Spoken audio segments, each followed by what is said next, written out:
Good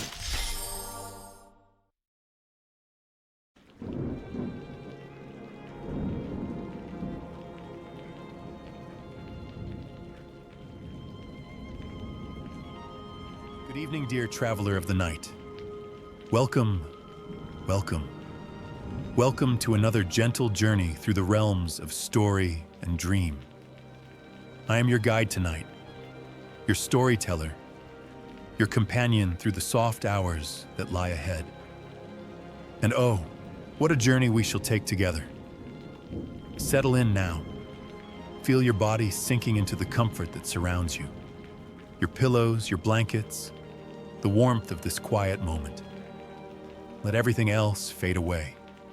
The concerns of the day, the plans for tomorrow, the endless buzzing of the waking world. None of that matters now. Here, in this space between wakefulness and dreams, there is only you and me and the story that awaits us. And what a story it is, dear listener. What a story. Tonight, I shall tell you a tale so ancient that it was already old when the pyramids were young. A tale whispered around dying fires in marble temples, sung by poets in torch-lit halls, carved into stone by artists whose names have been forgotten by time, but whose work endures still. It is a tale of gods and monsters, of impossible tasks and unimaginable courage, of guilt and redemption, and the long, winding road to peace.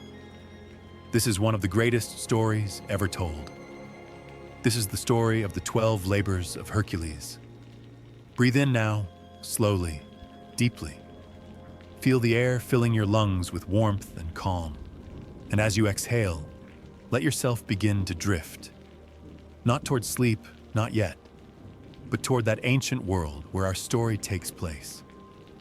A world of wine-dark seas and sun-bleached temples, of olive groves shimmering in the Mediterranean heat, of mountains crowned with snow and caves that plunged into darkness. A world where gods were real, where monsters roamed the wild places, where heroes walked among mortal men and women, shining with a light that was more than human, yet bearing burdens that would have crushed ordinary souls. I promise you, dear traveler, this story will carry you gently through the night. It will paint pictures in your mind so vivid you will almost believe you are there, standing on the shores of ancient Greece, feeling the warm breeze upon your face, hearing the distant thunder of the gods above. You will journey with Hercules through forests and deserts, across seas and mountains, down into the very depths of the underworld itself. And when the story is done, when the last labor is complete and our hero finds his peace at last, you too will find peace, the deepest, most restful sleep you have known in ages. This I promise you. Now close your eyes if you wish, or let them grow heavy as you listen. Either way, you are safe here, perfectly safe, wrapped in comfort, cradled by the night. The story is about to begin. Let me take you back through the centuries, to a time when the world was young and the gods of Olympus watched over all. Chapter 1. The world of gods and men. In the beginning, dear, there was Greece. Picture it now, as I describe it to you. Let the images form in your mind like shapes emerging from morning mist. Greece was a land of extraordinary beauty, a peninsula reaching out into the sapphire waters of the Mediterranean Sea, its coastline carved into countless bays and inlets, its islands scattered like emeralds upon the deep blue waves. Mountains rose from the earth like the bones of ancient giants, their peaks dusted with snow even in summer, their slopes thick with forests of pine and oak and cypress. Valleys lay between them, green and fertile, where farmers tended their olives and their vines. Their flocks of sheep, and their herds of cattle. The cities of Greece gleamed white in the sunlight. Athens, with her temples and her philosophers. Sparta, city of warriors, where strength was everything and weakness was cast out. Corinth, wealthy and powerful, controlling the narrow strip of land between two seas. Thebes, Argos, Mycenae, each with its own character, its own traditions, its own heroes and tragedies. And above them all, towering into the clouds, stood Mount Olympus. Mount Olympus was not merely a mountain, dear listener. It was the throne of the gods themselves. Its peak pierced the heavens, rising beyond the sight of mortal eyes, disappearing into realms where only the divine could tread. Here, in palaces of cloud and starlight, dwelt the 12 great gods who ruled over all creation. Zeus was their king, lord of thunder and lightning, master of the sky, father of gods and men. His voice was the crash of thunderbolts, his glance the flash of lightning that split the heavens. When he stirred upon his golden throne, the earth itself trembled. When he smiled, the sun shone brighter. When he frowned, storms gathered on every horizon. Beside him sat his queen, the goddess Hera, beautiful, proud, and terrible in her jealousy. For Zeus, despite his power, was not a faithful husband. His eyes wandered often to the mortal world below, to the beautiful women who caught his fancy. And Hera, though she could not challenge the king of gods directly, could, and did, make his mortal lovers and their children suffer in his stead. There were others on Olympus, of course. So many others. Athena, goddess of wisdom and warfare, gray-eyed and serene, born fully formed from the head of Zeus himself. She loved the city of Athens, which bore her name, and watched over heroes who fought with craft as well as courage. Apollo, god of the sun, of music, of prophecy, golden and brilliant, driving his chariot of fire across the sky each day, bringing light to the world. His lyre played melodies so beautiful that even the other gods wept to hear them.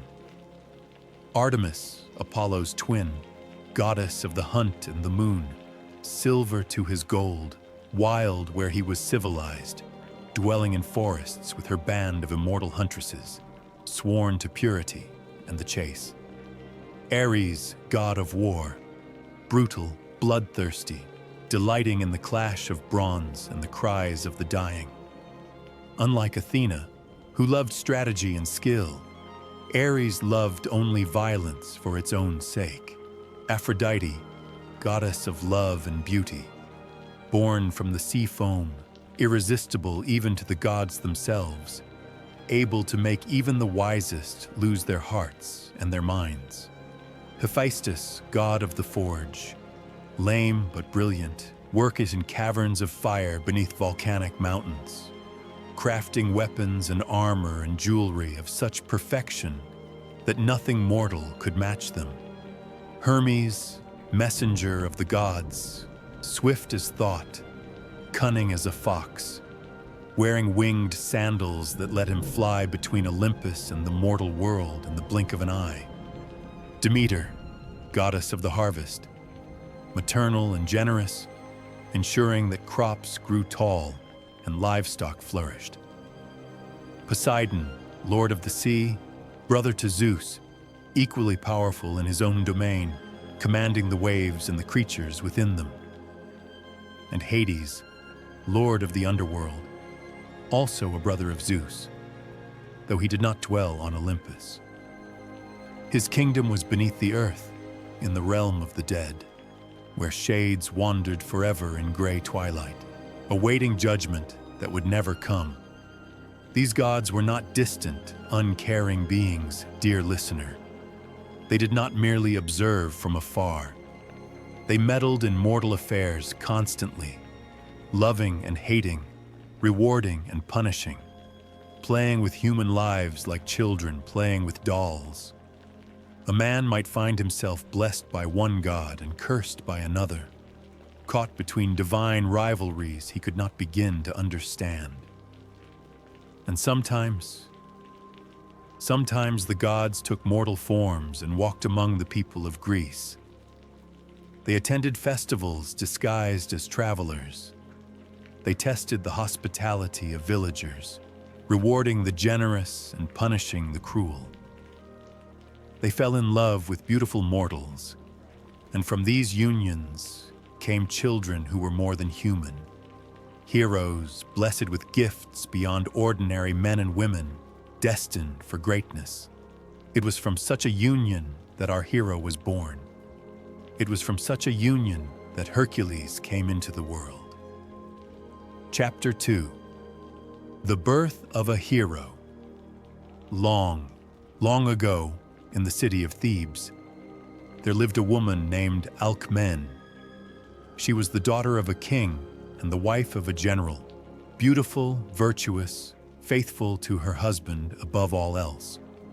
Her husband, Amphitryon, was away at war when our story begins, fighting battles on behalf of Thebes, leaving Alcmene alone in their fine house to wait for his return. It was during this time that Zeus first saw her. Perhaps he glimpsed her walking in her garden, her dark hair gleaming in the sunlight. Perhaps he watched her at the temple, making offerings to the gods. Perhaps it was simply fate, the kind of fate that even the king of gods cannot escape. Whatever the cause, Zeus was enchanted. He desired Alcmene as he had desired many mortal women before her. But Alcmene was different from the others. She was loyal to her husband, devoted beyond measure. She would not be seduced by a stranger, no matter how charming. And so Zeus did something cunning, something that would have consequences, far beyond what even he could foresee. He took the form of Amphitryon himself. One evening, as the sun was setting and the stars beginning to appear, Alcmene heard a knock at her door. She opened it to find, or so she believed, her beloved husband returned from the wars. He looked travel-worn but unharmed, his eyes bright with joy at seeing her again. "I have returned to you, my love," Zeus said in Amphitryon's voice. "The battle is won. I could not wait another moment to be at your side." Alcmene was overjoyed. She embraced the figure she believed to be her husband, welcomed him into their home, prepared food and wine for his return. And that night, Zeus, still wearing Amphitryon's face, remained with her. He was kind, this impostor king, gentle, loving. If Alcmene noticed anything different about her husband, she attributed it to the hardships of war, the changes that battle brings to a man. She was simply happy to have him home. But in the morning, the true Amphitryon arrived. Imagine Alcmene's confusion, dear listener. Imagine her fear and bewilderment when a second version of her husband appeared at the door, travel-stained and eager to see his wife, when the first version had only just left her side. "But you were here last night," she said, her voice trembling. "You came home. We spoke. Amphitryon's face darkened with confusion, then suspicion, then rage. He had been away for months. He had only just arrived. Who, then, had been with his wife? The answer came from a blind prophet named Tiresias, a man blessed or cursed with the ability to see the truth in all things. He told them what had happened. Zeus, king of the gods, had come to Alcmene in disguise. She was blameless. She had believed she was with her own husband, but she now carried within her a child who was half mortal and half divine. 9 months later, Alcmene gave birth to twins. The first child was Iphicles, fathered by Amphitryon himself, a normal, healthy baby, mortal in every way. The second was Hercules. Even as an infant, Hercules was extraordinary. He was larger than his brother, stronger, with eyes that seemed all ready to glow with an inner fire. The midwives who attended the birth gasped when they saw him, recognizing that this was no ordinary child. Divine blood flowed through his veins, the blood of Zeus himself. But if Zeus rejoiced at the birth of his son, another was watching from Olympus with very different emotions. Hera, queen of the gods, looked down upon the infant Hercules and felt nothing but hatred. It was not the child's fault, of course. Hercules had not asked to be born, had not chosen his father, had done nothing to deserve the goddess's wrath. But Hera's jealousy was not rational. It was ancient and deep, fed by centuries of Zeus's infidelities, and it demanded an outlet. This child, this son of her husband and a mortal woman, would be the target. Before Hercules could even speak his first words, Hera struck. One night, when the twins were only a few months old, two enormous serpents slithered into the nursery. They were monsters, these serpents, creatures of divine malice, sent by Hera herself to destroy the half-god child. Their scales gleamed in the moonlight. Their forked tongues tasted the air. Their coils were thick as a man's arm. They crept toward the cribs where the babies lay sleeping. Iphicles, sensing danger, began to cry. The terrified wail of any normal infant confronted with something beyond his understanding. But Hercules did not cry. The servants, awakened by Iphicles' screams, rushed into the nursery with torches and spears. What they found stopped them in their tracks. Hercules was sitting up in his crib, a serpent gripped in each tiny fist. The monsters were dead, strangled by the infant's impossible strength, their bodies limp and broken, and Hercules himself was laughing, delighted by the whole affair, shaking the dead serpents like toys. Alcmena fell to her knees in wonder and terror. Amphitryon could only stare. The servants whispered among themselves, making signs against evil. This child was something more than human, something that the world had never seen before. And so Hercules grew, dear listener. He grew faster and stronger than any child before him, outpacing his twin brother, outpacing every other boy in Thebes. By the time he was 10, he could wrestle grown men and win. By 15, he could lift weights that would stagger an ox. By 20, there was no one in all of Greece who could match him. But strength alone does not make a hero. Hercules was also kind, generous to those in need, protective of the weak, quick to laugh and slow to anger. The people of Thebes loved him, despite the strangeness of his origins. They saw in him not a monster, but a champion. His father, for Amphitryon raised him as his own, despite knowing the truth, provided him with the finest education. Hercules learned to wrestle from Autolycus, the cleverest grappler in Greece. He learned to shoot the bow from Eurytus, whose arrows never missed their mark. He learned to drive a chariot from Amphitryon himself. He learned music from Linus, a descendant of the god Apollo. This last lesson did not go well. Hercules, you see, had inherited his divine father's temper along with his divine father's strength. And one day, when Linus criticized his lyre playing, Hercules lost control. In a flash of rage, he struck his teacher, struck him so hard that Linus fell dead on the spot.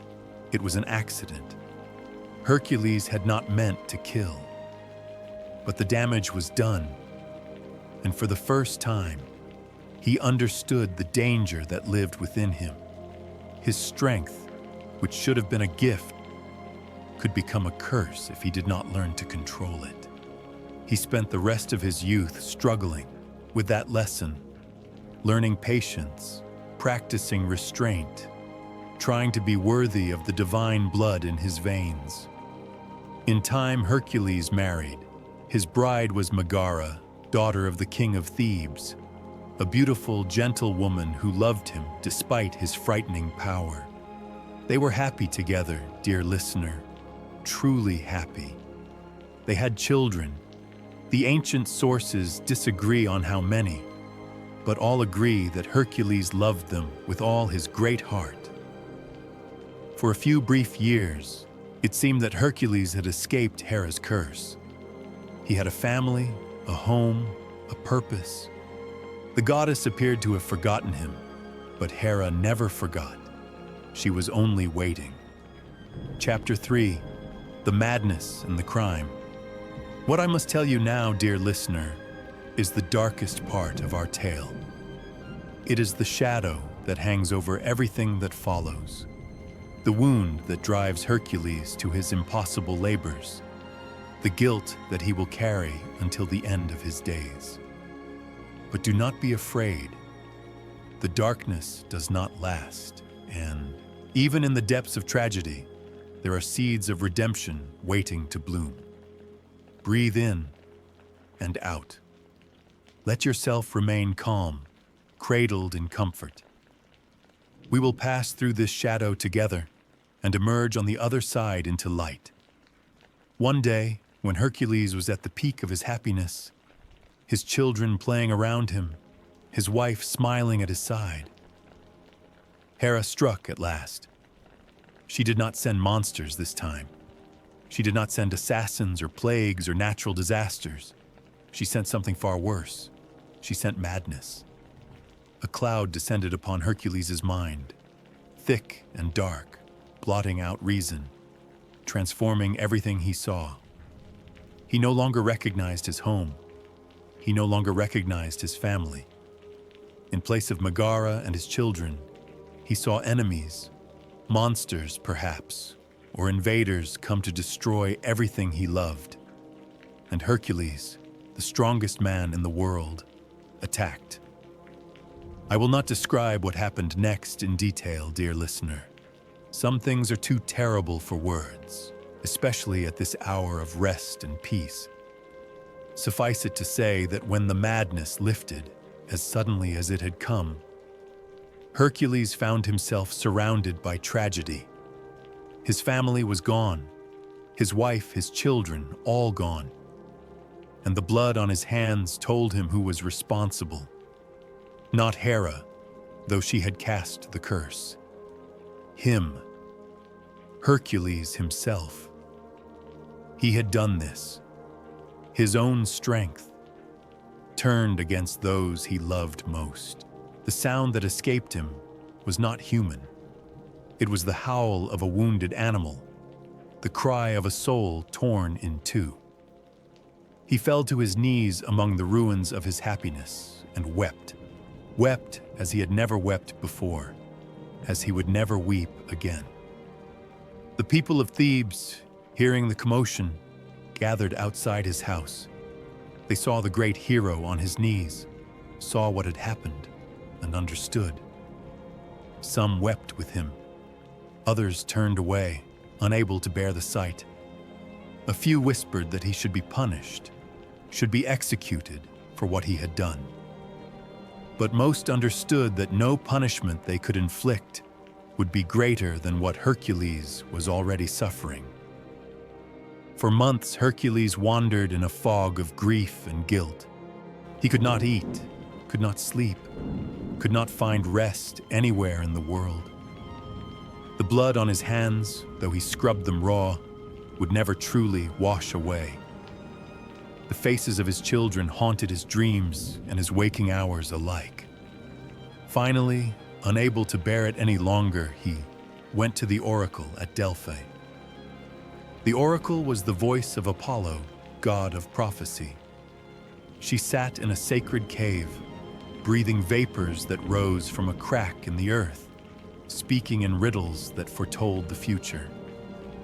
Kings and beggars alike came to consult her, seeking guidance in matters great and small. Hercules came seeking redemption. "I have committed a terrible crime," he said, kneeling before the oracle in the dim, torch-lit cavern. "I have killed those I loved most.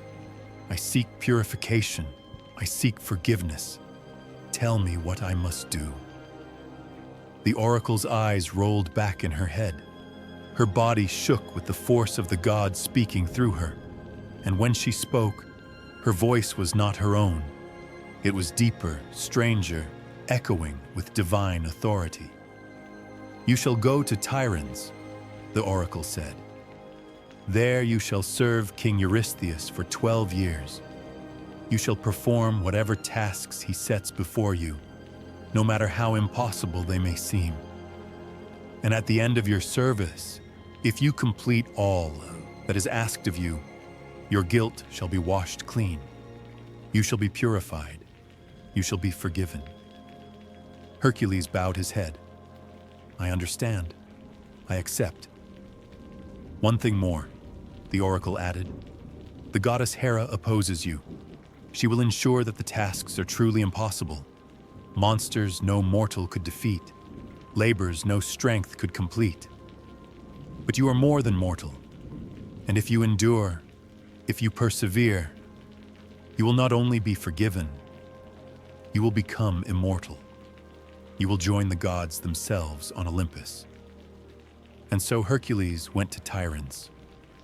Eurystheus was a small, cruel man, a distant cousin of Hercules, who had become king through a trick of Hera's. He hated Hercules, envied him, feared him. When the greatest hero in Greece came and knelt before him, offering 12 years of service, Eurystheus was delighted. He would make Hercules suffer. He would set tasks that no one could complete. And when Hercules failed, as he surely must, Eurystheus would have the pleasure of watching the mighty hero fall. But Eurystheus did not understand who he was dealing with. He did not understand the depth of Hercules' determination. He did not understand that a man seeking redemption is capable of things that would break anyone else. And so, dear listener, we come at last to the labors themselves. 12 tasks, 12 impossible challenges, 12 journeys to the edge of the world and beyond. Let us begin the first. Labor 1, the Nemean lion. The first labor that Eurystheus assigned to Hercules was this. He must kill the lion of Nemea and bring back its skin. This sounds simple enough, doesn't it? Kill a lion. Many hunters had killed lions before. What made this one any different? Everything, dear listener. Everything. The lion of Nemea was no ordinary beast. It was the offspring of monsters. Some said its parents were Typhon and Echidna, ancient creatures of chaos who had challenged the gods themselves. It was enormous, larger than any natural lion, with fangs as long as daggers and claws that could rend stone. Its roar could be heard for miles, paralyzing prey with pure terror. But its most frightening aspect was its golden fur. The lion's coat was impenetrable. Arrows bounced off it like rain off a marble statue. Swords and spears could not pierce it. Even fire could not scorch it. The lion was, for all practical purposes, invincible. It had made its home in the hills of Nemea, near the city of Cleonae. From there it hunted, not just animals, but people. Shepherds, farmers, travelers. Anyone unlucky enough to cross its path became its prey. The people of Nemea lived in constant terror, afraid to leave their homes, watching the hills for the flash of golden fur. Many heroes had gone to slay the lion. None had returned. Hercules listened to Eurystheus's command without expression. If the king expected him to refuse, to protest that the task was impossible, he was disappointed. Hercules simply nodded, gathered his weapons, and set out for Nemea. He traveled on foot, as he always would throughout his labors. Walking was good for him. The rhythm of his steps, the changing landscape, the quiet hours of thought. It gave him time to prepare, to plan, to remember why he was doing this. His children's faces floated in his memory. He did not push them away. They were his purpose now. Everything he endured was for them, to make himself worthy of their memory, to earn the forgiveness that would let him see them again in the afterlife. The road to Nemea wound through some of the most beautiful country in Greece. Hercules passed through olive groves heavy with fruit, their silvery leaves rustling in the warm breeze. He crossed streams clear as crystal, their water cold and sweet. He climbed hills that offered views of the distant sea, sparkling blue under the Mediterranean sun. The people he met along the way recognized him at once. Who else could it be? This giant of a man with his club of olive wood and his bow of polished horn.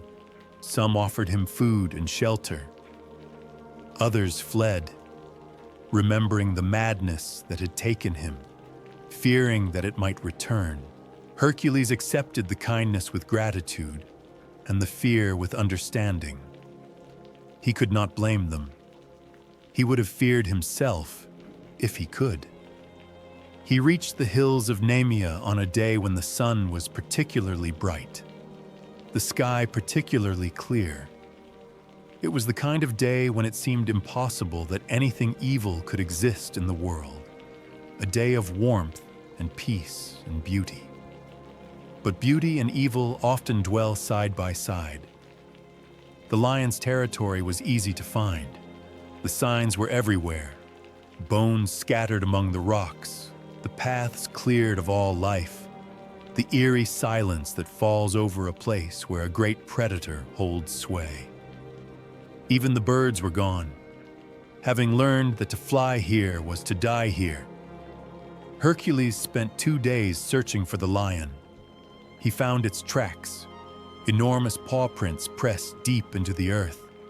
He found the remains of its meals, clean-picked bones, some human, some animal. He found the cave where it slept, a dark opening in a hillside.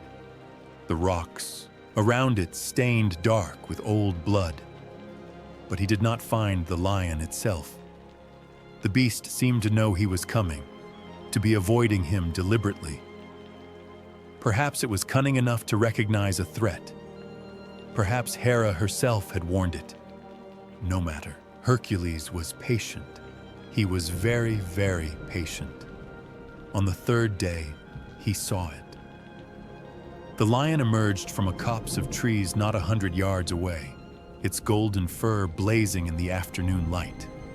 It was even larger than the stories had claimed, the size of a small horse, its muscles rippling beneath that impenetrable hide.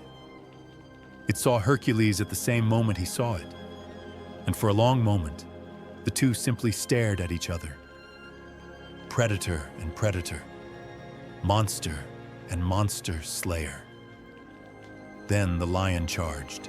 Hercules knocked an arrow and let fly. His aim was perfect. The shaft struck the lion directly between the eyes, but the arrow shattered against that golden fur, falling to the ground in splinters. He loosed 2 more arrows with the same result. The lion did not even slow. He threw aside his bow and raised his great club, a weapon he had made himself, carved from a tree he had uprooted with his bare hands. He swung as the lion leaped, connecting solidly with its skull. The club shattered. The lion's momentum carried it into Hercules, knocking him backward, its claws raking at his chest. Only his leather armor and his own inhuman toughness kept him from being disemboweled. He grappled with the beast, trying to gain control, but the lion was almost as strong as he was, stronger than anything he had ever faced. They rolled across the rocky ground, a tangle of limbs and fur and fury. The lion snapped at his face. Hercules felt its hot breath, smelled the carrion stench of its fangs. He managed to wrap his arm around its throat, but the beast wriggled free, raking his arm bloody in the process. The lion broke away and fled, not in fear, but in cunning. It retreated to its cave, where the narrow entrance would neutralize Hercules' size and strength. It was a trap, and they both knew it. But Hercules followed anyway. What choice did he have? The cave was dark beyond imagining, dear listener. No light penetrated its depths. Hercules had to feel his way forward, his wounded arm dripping blood onto the cold stone floor. He could hear the lion somewhere ahead of him, its low growl echoing from the walls, impossible to locate. This was madness. In darkness like this, the lion had every advantage. It could see him, but he could not see it. It knew the cave, and he did not. One wrong step could send him plunging into a chasm or straight into those waiting jaws. But Hercules kept going, one step at a time, one breath at a time. As his eyes adjusted, as much as they could adjust to total darkness, Hercules began to understand the cave's layout. It was not a simple tunnel, but a complex system with multiple passages branching off in different directions. The lion could circle around behind him, could attack from any angle. Unless Hercules thought of what he knew about caves. Many of them had multiple entrances. If this one did, the lion might try to escape through a back way, leaving Hercules to grope in the darkness forever. But it could also be used against the beast. Hercules retreated from the cave, not fleeing, but planning. He circled the hillside, searching for what he suspected must be there. And he found it. A second entrance, smaller than the first, hidden among the rocks. He blocked this exit with boulders, piling them high, sealing it tight. Now the lion had nowhere to run. The cave was no longer its fortress. It was its tomb. Then he returned to the main entrance and went back in. This time, the lion came to him. Perhaps it sensed that its escape route was blocked. Perhaps it decided that offense was better than defense. Perhaps it simply could not resist the prey that kept returning to its den. Whatever the reason, Hercules heard it coming. The scrape of claws on stone, the rhythm of its breath. He braced himself in the narrow passage, arms spread wide, waiting. When the lion struck, he was ready. What followed was not a battle, but a struggle. Raw, primal, two impossible forces straining against each other in the darkness. Hercules could not see the lion, but he could feel it. The heat of its body, the flex of its muscles, the snap of its jaws inches from his face. He got his arms around its neck. The lion thrashed, trying to shake him off, but Hercules held on with strength born of grief and guilt and desperate hope. He squeezed, cutting off the beast's air, feeling its struggles grow weaker and weaker. The lion's claws raked his back, its fangs grazed his shoulder. But Hercules did not let go. He could not let go. This was his redemption. This was his purpose. And finally, the lion went still. Hercules held on for a long time after the lion stopped moving, making sure. Only when he was absolutely certain that the beast was dead did he release his grip and slump against the cave wall, gasping for breath, his body screaming with pain from a dozen wounds. He had done it. He had killed the unkillable lion. But his labor was not yet complete. He had to bring back the skin. When Hercules dragged the lion's body out into the sunlight, he faced a new problem. The skin that no weapon could penetrate was also the skin that no knife could cut. His blades broke against it, His arrows could not pierce it. He could not figure out how to remove the trophy he needed. For hours he tried. For hours he failed. The sun crossed the sky, and still he struggled. And then, almost by accident, he discovered the answer. The lion's claws, those terrible razor-sharp claws that had nearly ended his life. They could cut the hide that nothing else could pierce. The monster's own weapons were the key to claiming its skin. Working carefully, Hercules used the claws to cut and peel the golden fur from the lion's body. It was slow, grueling work, but eventually he succeeded. He held the lion's skin aloft, watching it gleam in the fading sunlight. He had completed his first labor. Hercules did not simply carry the lion's skin back to Tiryns. He wore it. He draped it over his shoulders like a cloak, the lion's head becoming a hood that shadowed his face, the golden fur flowing down his back. The skin that had made the lion invincible would now serve to protect him. It would become his most famous symbol, the image that every Greek would associate with the greatest hero of all. The lion's skin of Hercules, proof of his first and perhaps greatest victory. When Hercules arrived at Tiryns, the sight of him struck terror into Eurystheus' heart. The king saw the golden skin, the blood still staining Hercules' clothes, the grim determination in those divine eyes. Hugh realized for the first time that he was dealing with something more than a man.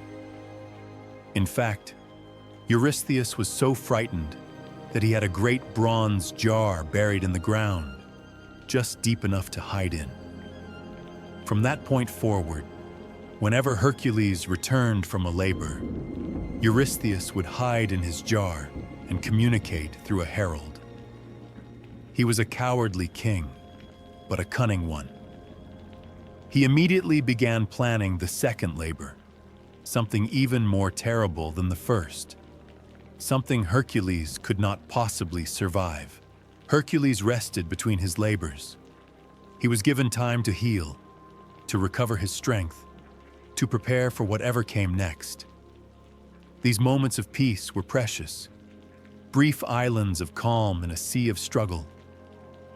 He is alone, but he does not feel alone.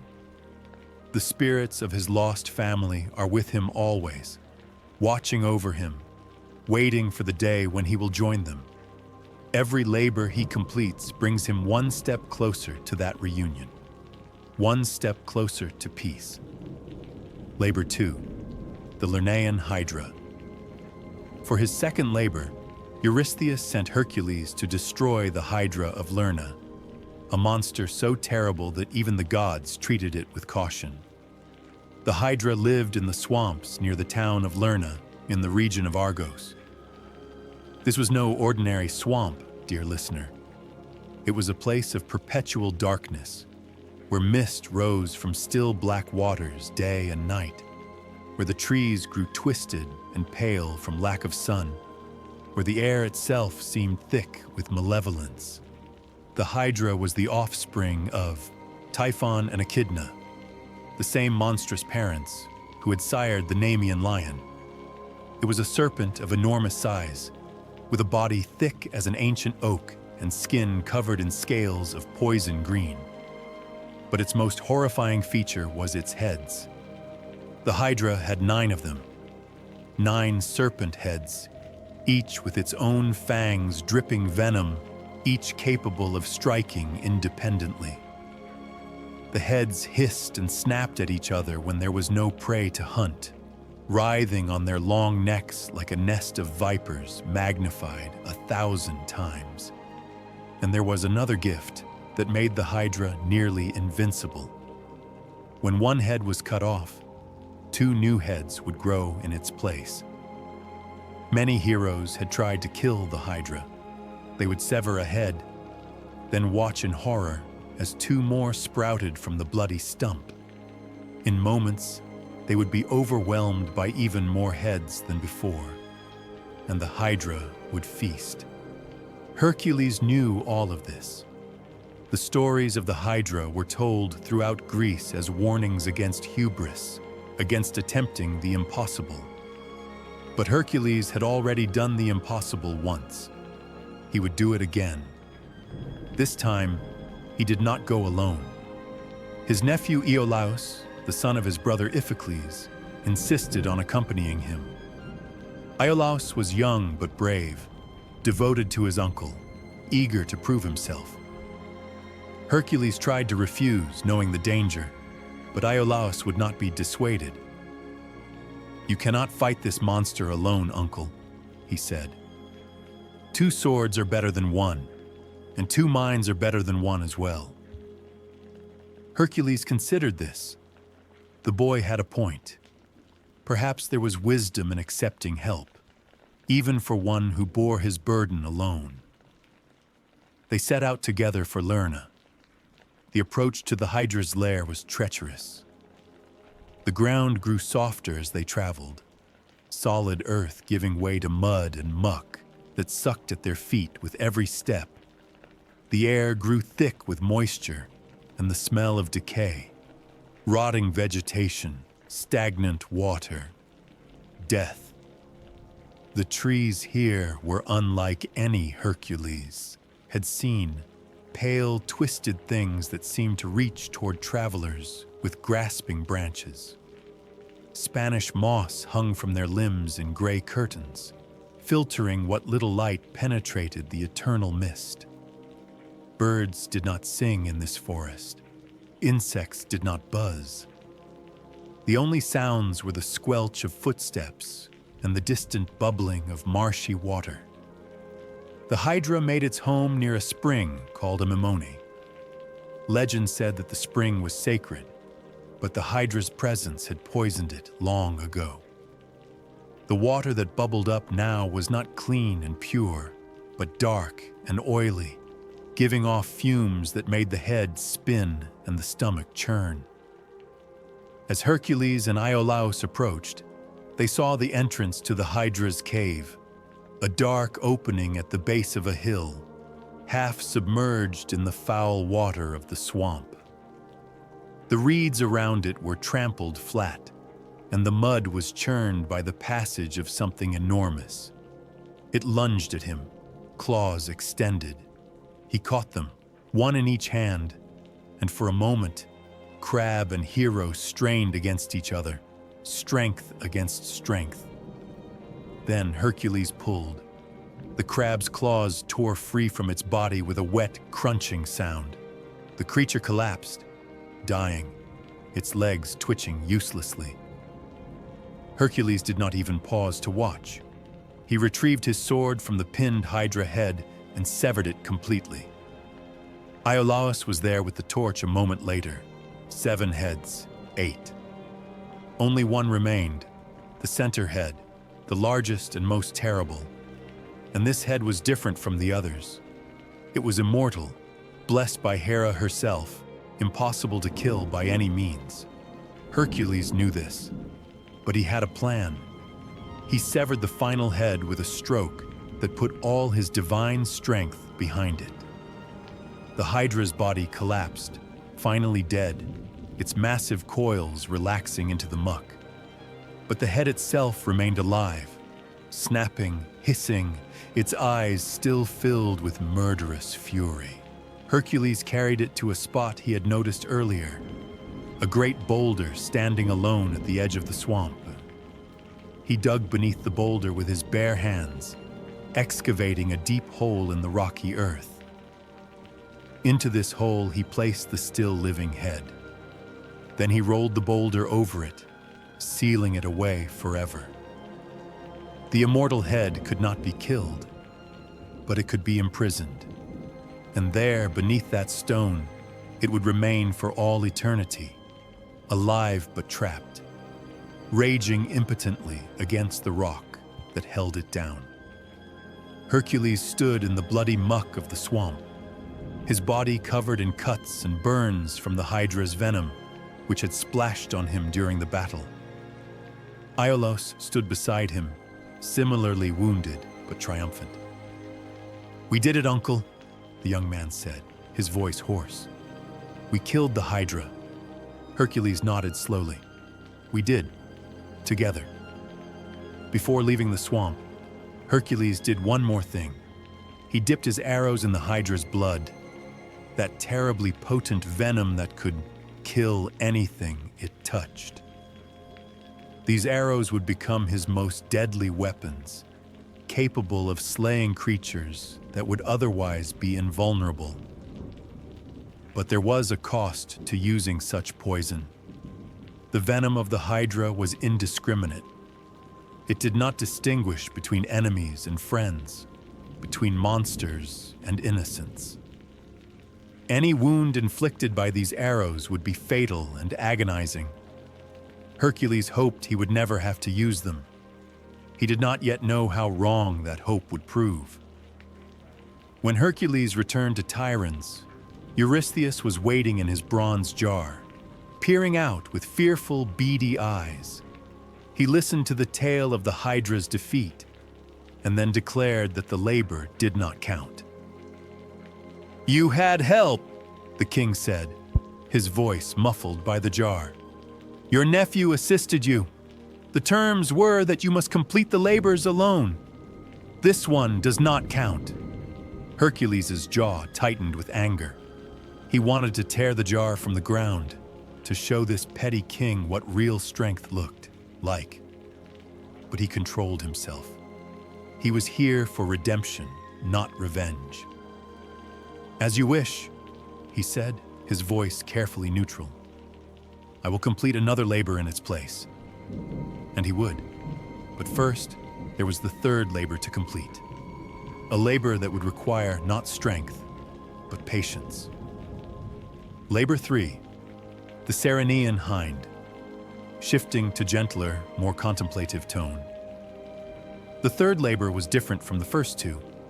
There was no monster to slay, no terrible beast to battle. Instead, Eurystheus commanded Hercules to capture the Ceryneian hind and bring it back alive. This sounds easier, doesn't it? A deer instead of a lion or a hydra. But the Ceryneian hind was no ordinary deer. It was the most beautiful creature in all of Greece. A doe of impossible grace, its fur the color of burnished gold, its eyes large and gentle and wise. But most remarkable of all were its antlers, for this doe, unlike ordinary does, bore antlers, and its hooves. The antlers were pure gold, gleaming in the sunlight like living precious metal. The hooves were bronze, and when they struck the earth, they made a sound like distant bells. The hind could run faster than any horse, faster than the wind itself. No hunter had ever caught her, and she was sacred to Artemis. This was the cruelest aspect of Eurystheus's command. The hind belonged to Artemis, goddess of the hunt, protector of wild creatures, archer whose arrows never missed. To harm the hind would be to invite Artemis's wrath, which was swift and merciless. Many men had learned this lesson too late. They had shot at the hind, hoping to bring down such a magnificent trophy, and Artemis had appeared to them in fury. Their fates were not pleasant. Hercules could not harm the hind, but he had to capture it.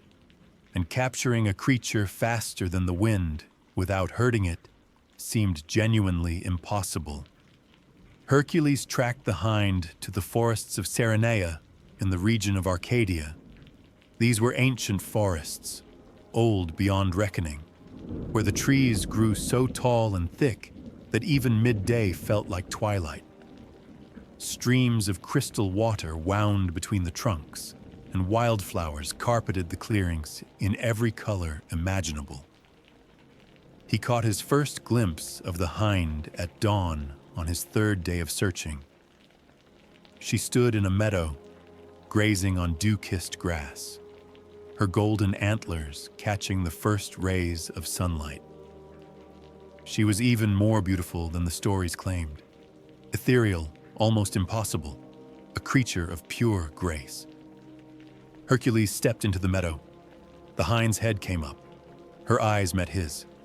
For a moment, they simply looked at each other. Hunter and prey, man and creature. Then the hind ran. What followed, dear listener, was not a battle but a marathon. The hind bounded away through the forest, her bronze hooves ringing against stones and roots, her golden form flickering between the trees like a flame. Hercules followed, running with all his divine speed, but he could not catch her. No matter how fast he ran, she ran faster. No matter what shortcuts he took, she took better ones. She seemed to know every path through the forest, every stream to leap and every slope to climb. She had been running from hunters for longer than Hercules had been alive. Days passed, weeks.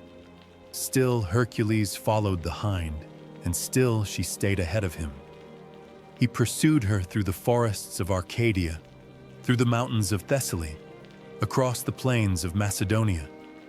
He chased her through summer heat and autumn rain, never gaining, never quite losing her. His legs ached, his lungs burned, but he did not stop. Weeks became months. Months became a year. A full year, dear listener. For 12 months, Hercules tracked the Cyrenaean hind across the length and breadth of Greece. He slept in snatches, never more than a few hours at a time. He ate what he could find, berries and roots and whatever small game crossed his path.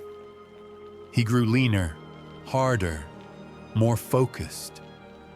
And all the while, the hind stayed just ahead of him, always visible, never quite reachable.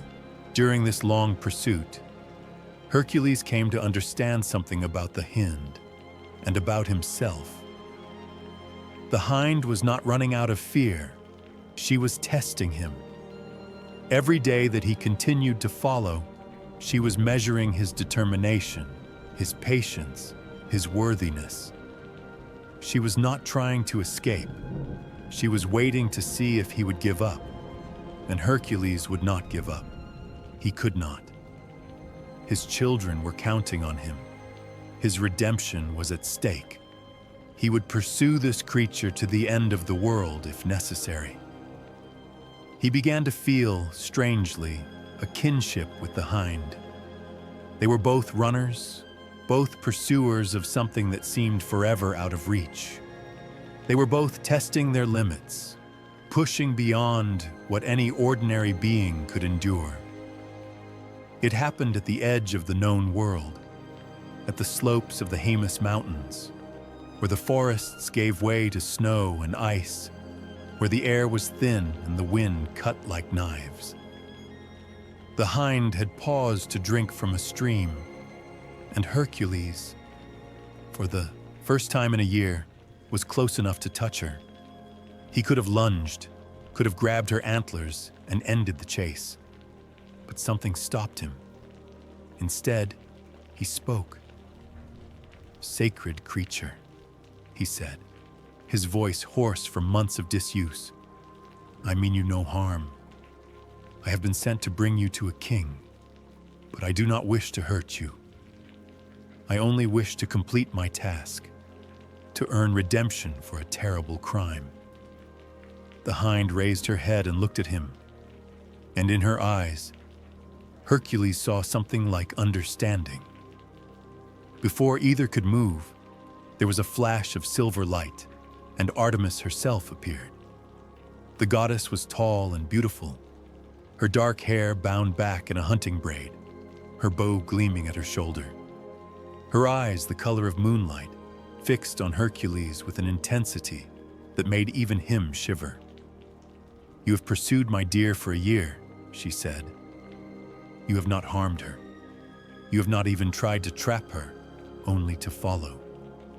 "Why?" "Because she is sacred," Hercules replied. "And because harming her was never my intention. I only wish to borrow her, to show the king who commands me. Then I will return her." Artemis studied him for a long moment. She could see into his heart, see the guilt and the grief and the determination that drove him. She saw a man who had done terrible things and was trying to make them right.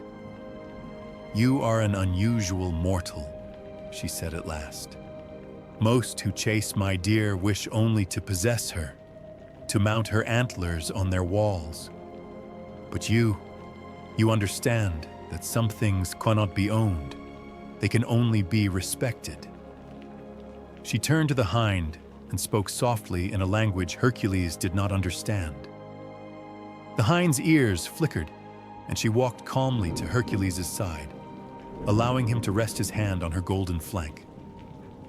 "Take her," Artemis said. "Show her to your king. But know this, if any harm comes to her, I will find you, and I will not be merciful." "No harm will come to her," Hercules promised. "On my life and on the souls of my children, I swear it." Hercules carried the hind gently in his arms. She was surprisingly light, her golden fur softer than anything he had ever touched, and began the long journey back to Tiryns. He took his time, caring for her as he would care for any sacred thing, making sure she had water and food, speaking to her softly as they traveled. When they arrived at the palace, Eurystheus was waiting.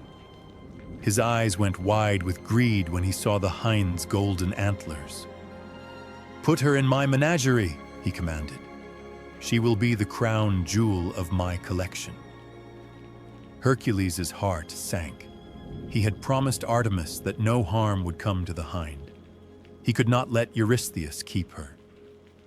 "My king," he said, thinking quickly, "surely you wish to examine such a rare creature yourself. Come closer, hold her in your arms as I am holding her." Eurystheus, despite his cowardice, could not resist. He climbed out of his bronze jar and approached, reaching out to take the hind from Hercules. At the moment of transfer, when Hercules had let go but Eurystheus had not yet grasped her, the hind leaped free. She bounded past the startled king, past the guards who tried to catch her, out of the palace and into the wild. Within moments, she had vanished into the forests of Greece, running free once more. Eurystheus sputtered with rage. "You let her escape. You did this deliberately." Hercules spread his hands innocently. "I delivered her as you commanded. It is not my fault that you could not hold her. The labor is complete." And it was. Even Eurystheus, fuming, could not deny it. The hind had been captured and brought back. That was what he had demanded. The third labor was done. Labor 4, the Erymanthian boar. The fourth labor took Hercules to the wild mountains of Arcadia to hunt the Erymanthian boar, a creature of massive size and savage temperament that had been terrorizing the countryside for years. The boar made its home on Mount Erymanthus in the dense forests that covered the upper slopes. It was an enormous beast, larger than any natural boar should be, with tusks as long as swords and a temperament as foul as its smell. It attacked anything that moved: travelers, livestock, even bears that wandered too close to its territory. Unlike the lion or the hydra, the boar was not supernatural. It was simply a natural animal grown to unnatural size, made fierce by years of unchallenged dominance. But this made it no less dangerous. Its tusks could gore a man in an instant, and its charge could crush bones to powder. Eurystheus commanded Hercules to capture it alive and bring it back to Tiryns. Alive, as if killing it would not be challenging enough. Hercules traveled through the heart of Arcadia, through pine forests that smelled of resin and mountain herbs, past streams cold with snow melt, up slopes that grew steeper with every passing mile. The people he met along the way told stories of the boar, of the farms it had ravaged, the hunters it had killed, the terror it inspired. But they also warned him about something else. "Beware the centaurs," they said. "They live on the slopes of Erymanthus, and they do not welcome intruders. Many who have gone to hunt the boar have never returned, not because of the boar, but because of them." Centaurs, dear listener, were creatures half horse and half man, human from the waist up, equine from the waist down. They were wild and powerful, known for their fighting prowess and their volatile tempers. Most centaurs were savage, attacking any humans who entered their territory. But there were exceptions. High on the slopes of Mount Erymanthus, Hercules came upon a cave that smelled of wine and hospitality. Inside lived Pholus, a centaur unlike any other, gentle, cultured, friendly. He welcomed Hercules warmly, offering food and shelter. "You are the great Hercules," Pholus said, preparing a meal of roasted meat and fresh bread. "I have heard tales of your deeds. You honor my humble cave with your presence." Hercules smiled, a rare expression for him in those days. "And you honor me with your hospitality. I confess, I did not expect such a welcome from a centaur." "Not all centaurs are wild," Pholus said. "Some of us remember the old ways, the ways of guest friendship, of honor, of wisdom. But," he hesitated, "there is something I should warn you about."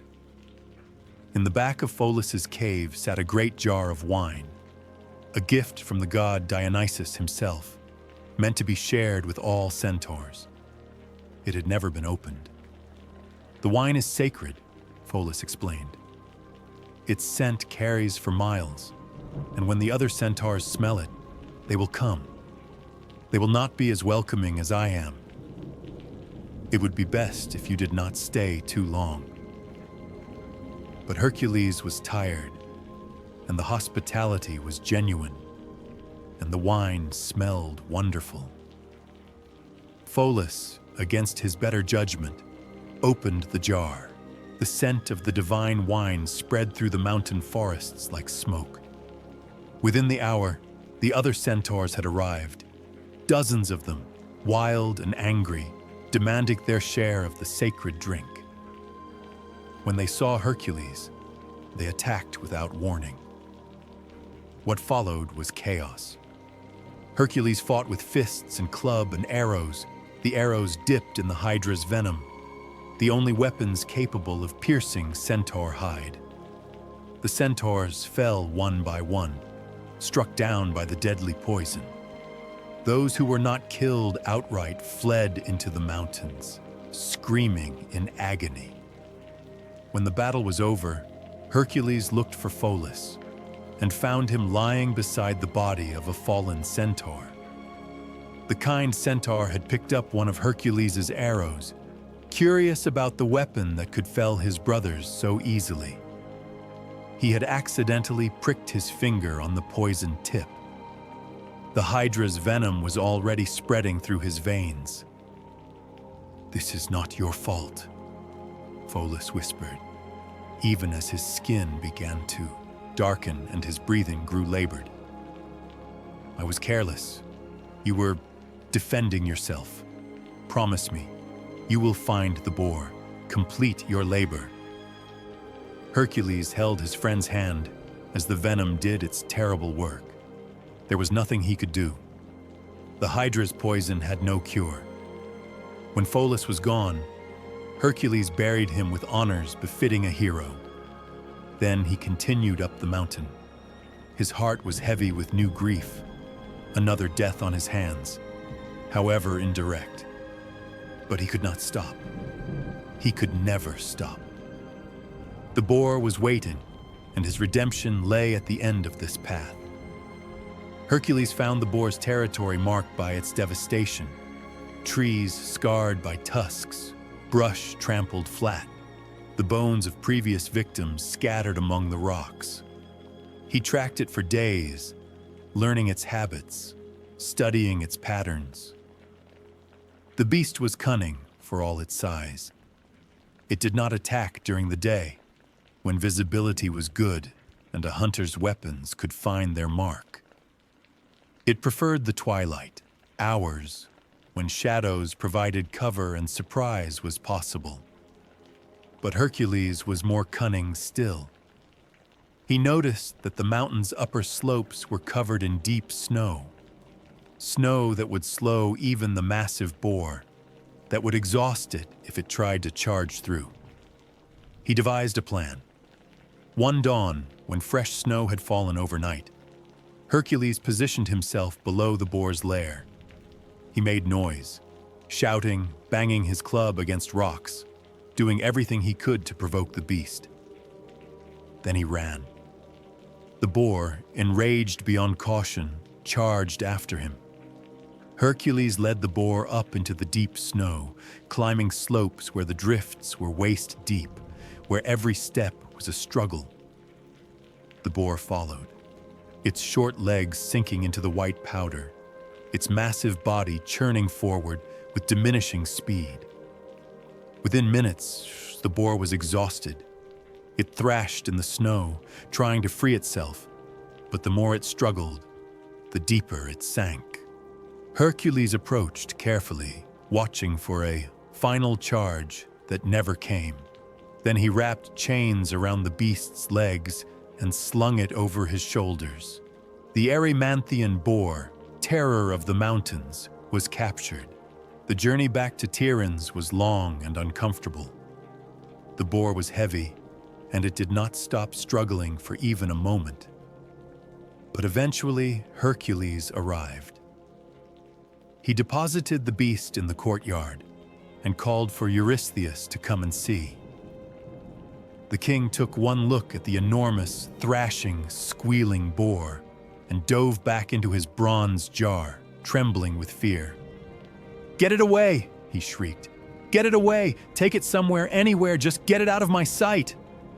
Hercules smiled thinly. 4 labors complete, 8 to go. 4 labors are complete. 4 impossible tasks accomplished. Hercules is finding his rhythm now, learning that he is capable of more than even he believed. Each victory brings him one step closer to redemption, one step closer to peace.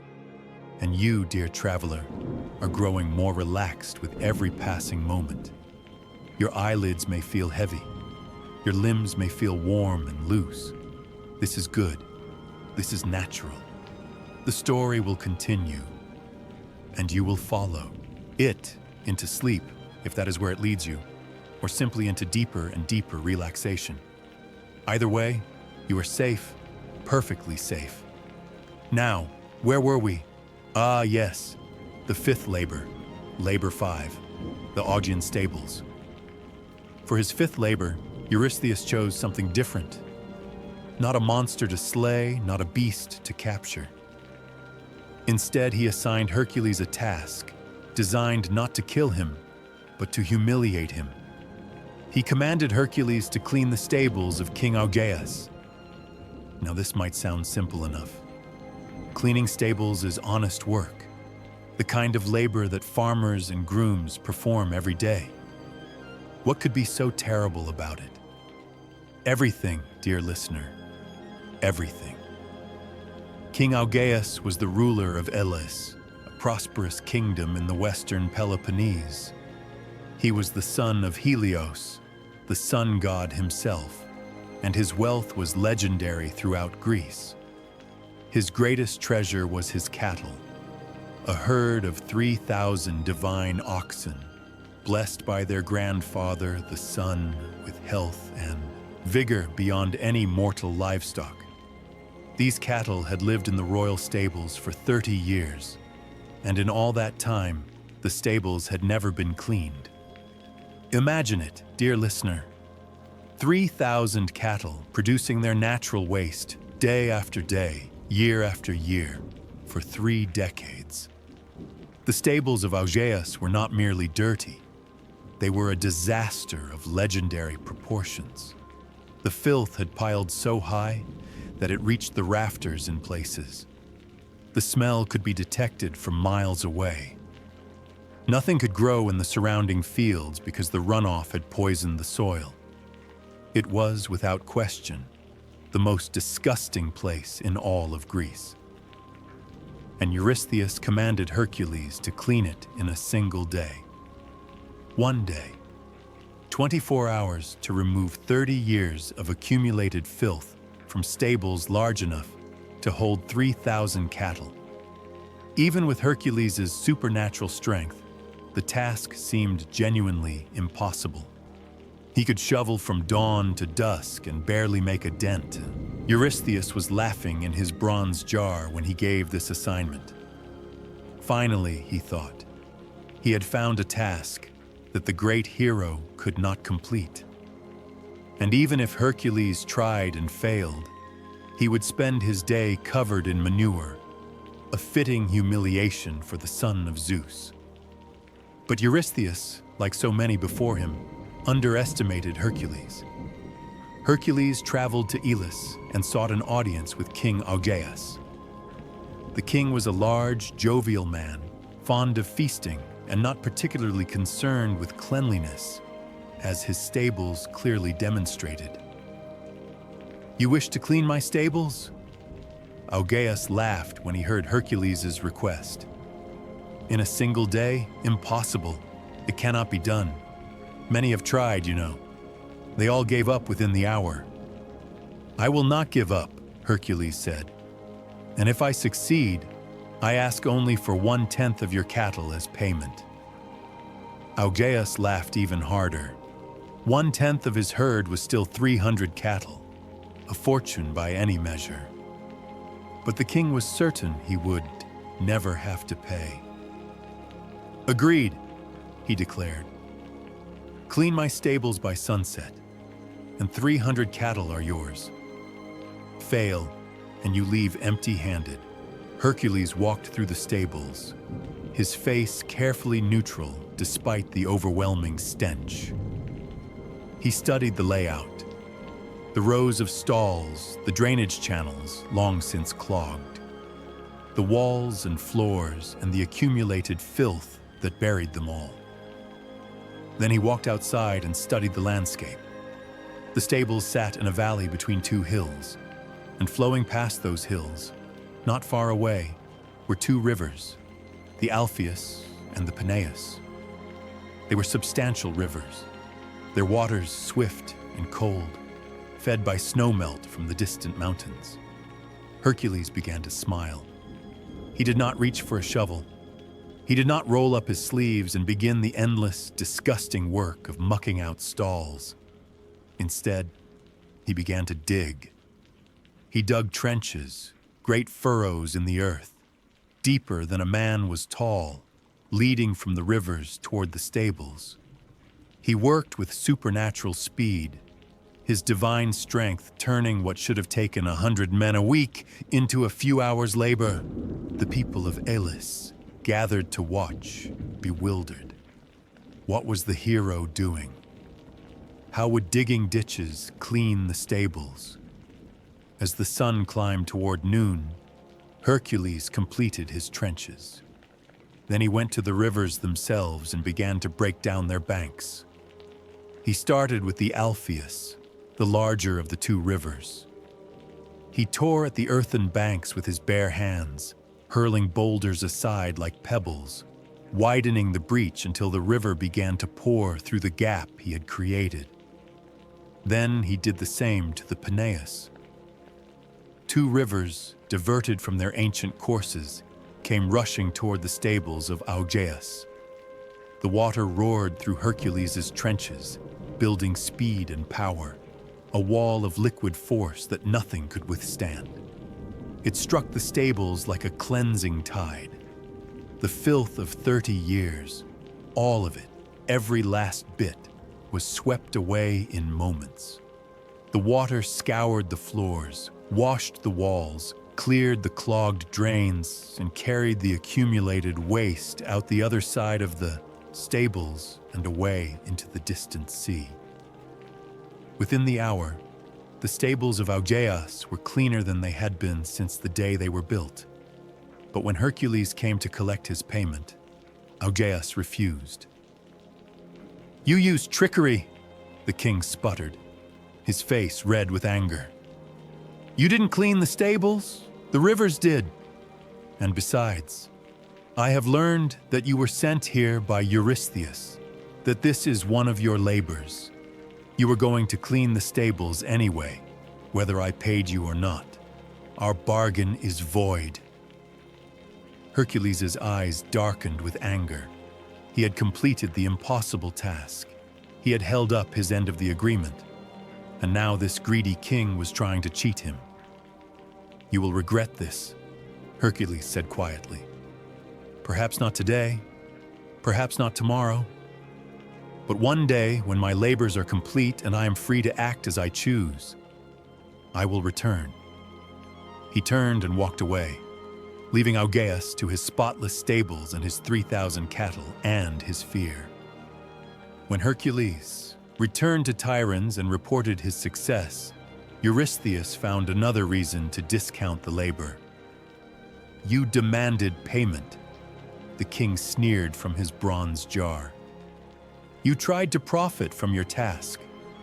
This labor does not count toward your total." That was 2 labors now that Eurystheus had refused to count, the Hydra and the stables. Hercules would have to complete 2 additional tasks beyond the original 12. But Hercules did not argue. He did not complain. He simply nodded and waited for his next assignment. The path to redemption was longer than he had expected, but he would walk it to the end. So Labor 6, the Stymphalian birds. The 6th labor took Hercules to the marshes of Stymphalos in the mountains of Arcadia. Here dwelt a flock of birds unlike any other in the world. The Stymphalian birds, sacred to Ares, god of war, and terrible beyond description. These were not ordinary birds, dear listener. They were creatures of bronze and blood, with beaks that could pierce armor, feathers that were sharp as arrows, and droppings that poisoned everything they touched. They had driven all other life from the region around Lake Stymphalos, turning the once fertile valley into a wasteland of death. The birds numbered in the thousands. They roosted in the dense reeds that grew around the lake's edges, and they attacked anything that moved. Animals, humans, even each other when food was scarce. The ground beneath their roosts was littered with bones, and the water of the lake had turned dark and foul from their presence. Hercules studied the situation from a hillside overlooking the lake. The birds filled the sky like a living storm cloud, their metallic feathers glinting in the sunlight, their harsh cries echoing across the valley. There were simply too many of them. He could shoot them with his bow. His aim was perfect, and the Hydra venom would ensure each shot was fatal. But he had only so many arrows, and the birds would not simply wait to be killed. The moment he began shooting, they would either flee or attack in overwhelming numbers. He needed a way to drive them all into the air at once, where he could strike them down efficiently. But how? For the first time since his labors began, help came from an unexpected source. Athena, goddess of wisdom, appeared to Hercules on the hillside. She was beautiful and terrible in her divine armor, her gray eyes shining with intelligence, her smile knowing. "You have proven yourself worthy, son of Zeus," she said. "You have faced monsters without flinching, and endured humiliations without complaint. I am permitted to offer you a gift." She held out her hand. In it was a bronze rattle, a crotala the Greeks called it. crafted by Hephaestus himself in the forges of Olympus. The metal gleamed with an inner light, and even looking at it, Hercules could sense the power it contained. This rattle was made to be heard, Athena explained. Its sound will carry across the entire valley, startling every bird into flight. Once they are in the air, the rest is up to you. Hercules thanked the goddess and took his position at the edge of the lake. He knocked an arrow to his bow, drawing it ready. Then, with his free hand, he shook the divine rattle. The sound it produced was beyond description. A clashing, clanging, thunderous noise that seemed to come from everywhere at once. It echoed off the mountains, rolled across the water, penetrated the deepest reeds. It was the sound of war, the sound of Hephaestus's forge, the sound of the gods themselves commanding attention. The birds exploded into the sky, thousands of them rising at once, their metallic wings beating in panicked confusion. They filled the air like a bronze blizzard, their cries of alarm drowning out even the rattle's echo. Hercules began to shoot. His arrows flew faster than the eye could follow. Each one found its mark: a head, a breast, a wing. The hydra venom did its work instantly, and birds fell from the sky like rain, their metal feathers clattering against the rocks below. He shot until his quiver was empty. Then he drew his sword and began striking at the birds that swooped too close, slashing wings and necks with precise, economical movements. The Stymphalian birds were fierce, but they were not suicidal. As their numbers dwindled, as more and more of their flock fell lifeless to the ground, the survivors made a choice. They fled. The remaining birds, still hundreds, but far fewer than had awakened that morning, rose higher into the sky and flew east.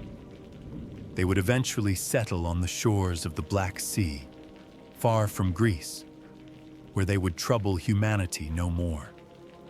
The marshes of Stymphalos fell silent. Hercules gathered what arrows he could recover and made his way back toward Tiryns. Behind him, the valley that had been a wasteland was already beginning to heal. Without the birds' poisonous presence, life would return. Plants would grow. Animals would come back. Humans would eventually reclaim the land. Another labor complete. Another step toward redemption. Labor 7, the Cretan Bull. The seventh labor required Hercules to cross the sea for the first time. Eurystheus commanded him to capture the Cretan bull and bring it back to Tiryns alive. This was no ordinary bull, dear listener. It was the bull that Poseidon, god of the sea, had given to King Minos of Crete. Years before, when Minos was fighting his brothers for the throne, he had prayed to Poseidon for a sign of divine favor. Poseidon answered by sending a magnificent white bull from the waves, a creature of impossible beauty, meant to be sacrificed in the god's honor. But Minos was greedy. The bull was too beautiful to kill. He kept it for himself and sacrificed an ordinary bull instead, hoping Poseidon would not notice. Poseidon noticed. In his rage, the sea god drove the bull mad, and he placed a curse upon Minos' wife, Pasiphae, a curse that caused her to fall in love with the very bull her husband had stolen. The result of that unnatural union was the Minotaur, the monster with the body of a man and the head of a bull, which Minos imprisoned in his famous labyrinth. The Cretan bull itself, meanwhile, ran wild across the island, destroying crops, killing farmers, terrorizing the people. Many had tried to capture or kill it. All had failed. Hercules secured passage on a merchant ship sailing from the Greek mainland to the island of Crete. The voyage took several days, And during this time, Hercules experienced something rare. Rest. He stood at the ship's rail, watching the wine-dark sea roll past, feeling the salt spray on his face. The rhythm of the waves was soothing, a gentle rise and fall, a natural pulse that seemed to echo the beating of his own heart. For a few precious days, he was not hunting. He was not fighting. He was simply existing, moving through the world without violence, without urgency, without the constant weight of guilt upon his shoulders. It would not last. It could not last. But he savored it while it did. The island of Crete was beautiful, dear listener, mountainous and green, with olive groves and vineyards cascading down its slopes. The palace of Minos at Knossos was legendary, a marvel of architecture and art, its walls decorated with frescoes of leaping bulls and elegant dancers. But Hercules did not come as a tourist. He sought the king and explained his mission. Minos was eager to help. The bull had caused endless trouble for his kingdom, and he would be glad to see it gone. "You are welcome to take it," the king said, "if you can catch it. Many have tried. The beast is cunning as well as strong. It leads hunters on wild chases across the island. And always, always, it escapes in the end." "I will not fail," Hercules said simply. And he went to find the bull. The Cretan bull was magnificent, as white as sea foam, its horns gleaming like polished ivory, its muscles rippling beneath its hide. It was also completely insane, its madness a gift from Poseidon that had never faded. Hercules tracked it across the island for 3 days. The bull was clever, as Minos had warned. It doubled back on its trail, swam across rivers, climbed slopes that should have been impassable for a creature its size. But Hercules was more experienced now. He had chased the Ceryneian hind for a year. A few days meant nothing. On the 4th day, Hercules cornered the bull in a mountain valley. The beast turned to face him, pawing the ground, its mad eyes rolling, foam dripping from its mouth. It lowered its head and charged. Hercules did not dodge. He did not run. He braced himself and caught the bull by its horns. The impact nearly knocked him off his feet. The bull was unbelievably strong, stronger than the Erymanthian boar, stronger perhaps than anything he had faced since the Nemean lion. They struggled, man and beast, locked together in a contest of pure strength. Slowly, inexorably, Hercules forced the bull's head down. He twisted, using the horns as leverage, and the bull's legs buckled. Within moments, he had the creature pinned to the ground, helpless despite its thrashing. Getting the bull back to Greece was its own adventure. The merchant ships would not carry such a dangerous cargo, so Hercules did something unprecedented. He rode the bull across the sea. Picture it, dear listener. The great hero astride the magnificent white bull, plowing through the waves like a living ship. The bull's madness worked in his favor now. It did not care about the impossibility of what they were doing. It did not understand that bulls should not be able to swim across open ocean. It simply went where Hercules directed it, driven by insane energy that never seemed to flag. They arrived on the shores of Greece like something out of legend. Fishermen who witnessed their landing told the story for the rest of their lives. When Hercules brought the Cretan bull to Tiryns, Eurystheus's reaction was predictable. He took one look at the massive, still struggling beast and dove for his bronze jar, screaming for Hercules to take it away. The bull was released into the countryside of Greece, where it wandered until eventually being killed by another hero, Theseus, the great Athenian, who would later slay the Minotaur itself. 7 labors complete. 5 to go. The story continues. Labor 8, the mares of Diomedes. The 8th labor took Hercules to the far north, to the kingdom of Thrace, a wild barbarian land beyond the borders of civilized Greece. Here ruled a king named Diomedes, whose cruelty was legendary even among a cruel people. Diomedes kept 4 horses, mares as beautiful as they were terrible. Their coats gleamed like polished copper, their manes flowed like fire, their eyes burned with an intelligence that was almost human. But these were not ordinary horses, they were flesh-eaters. Diomedes fed them a diet of human flesh, the flesh of strangers who wandered into his kingdom, the flesh of prisoners taken in war, the flesh of guests who violated his hospitality or simply displeased him.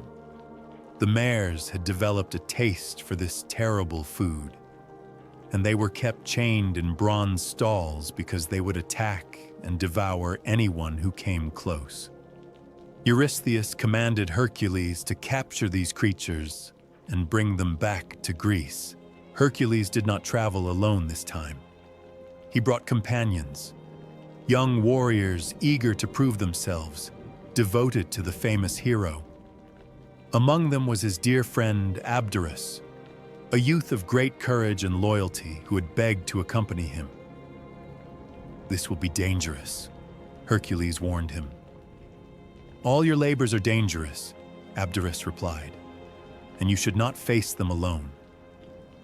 The journey north was long and harsh. They crossed mountains where snow fell even in summer, forded rivers swollen with meltwater, passed through forests where wolves howled in the night. The land grew wilder with every mile, the people more suspicious of strangers. Finally, they reached the kingdom of Diomedes. Diomedes welcomed them with a smile that did not reach his eyes. He was a massive man, scarred from countless battles, with the cold gaze of one who had committed too many atrocities to count. "Guests," he declared, "how wonderful! You shall stay at my palace tonight, and tomorrow, I shall show you my famous horses." Hercules saw through the king's false hospitality immediately. They were not guests. They were future meals for the mares. Diomedes intended to drug them, overpower them, and feed them to his terrible pets. But Hercules had plans of his own. That night, while Diomedes and his court feasted and drank, Hercules struck. He and his companions crept to the stables where the mares were kept, overpowered the guards, and broke the chains that bound the creatures. The mares, mad with hunger, tried to attack their liberators, but Hercules was ready. He forced them toward the sea, driving them before him with his club, keeping them moving so they could not turn and strike. His plan was to put the mares on a small peninsula and dig a trench across the neck of land, cutting them off. Surrounded by water, they would have nowhere to go, and he could control them until they calmed enough to be transported. He assigned Abderus to guard the mares while he dug the trench. It was a mistake, perhaps the worst mistake of all his labors. Hercules worked with supernatural speed, his club-turned shovel biting deep into the earth, the trench growing wider and deeper with every stroke. But even he could not be fast enough. The mares, sensing their guards' inexperience, attacked. When Hercules returned from his digging, he found Abderus on the ground, the mares standing over him, their muzzles red with blood. His friend was dead. Something snapped inside Hercules. The calm, controlled demeanor he had maintained throughout his labors fell away, replaced by a rage that was almost holy in its intensity. He seized the mares and beat them into submission, not caring if they lived or died. Then he went looking for Diomedes. The king had gathered his warriors by now, alerted by the commotion at the stables. They formed a wall of bronze and iron, ready to destroy the intruder who had dared to challenge their master. Hercules went through them like a scythe through wheat. When he finally reached the king, Diomedes tried to fight. He was a formidable warrior after all, a son of Ares, the god of war, strong and skilled and utterly ruthless. But he was not Hercules. The hero seized the king and dragged him back to his own stables, to the mares he had fed with innocent flesh for so many years. And there, in a terrible act of poetic justice, Hercules fed Diomedes to his own horses.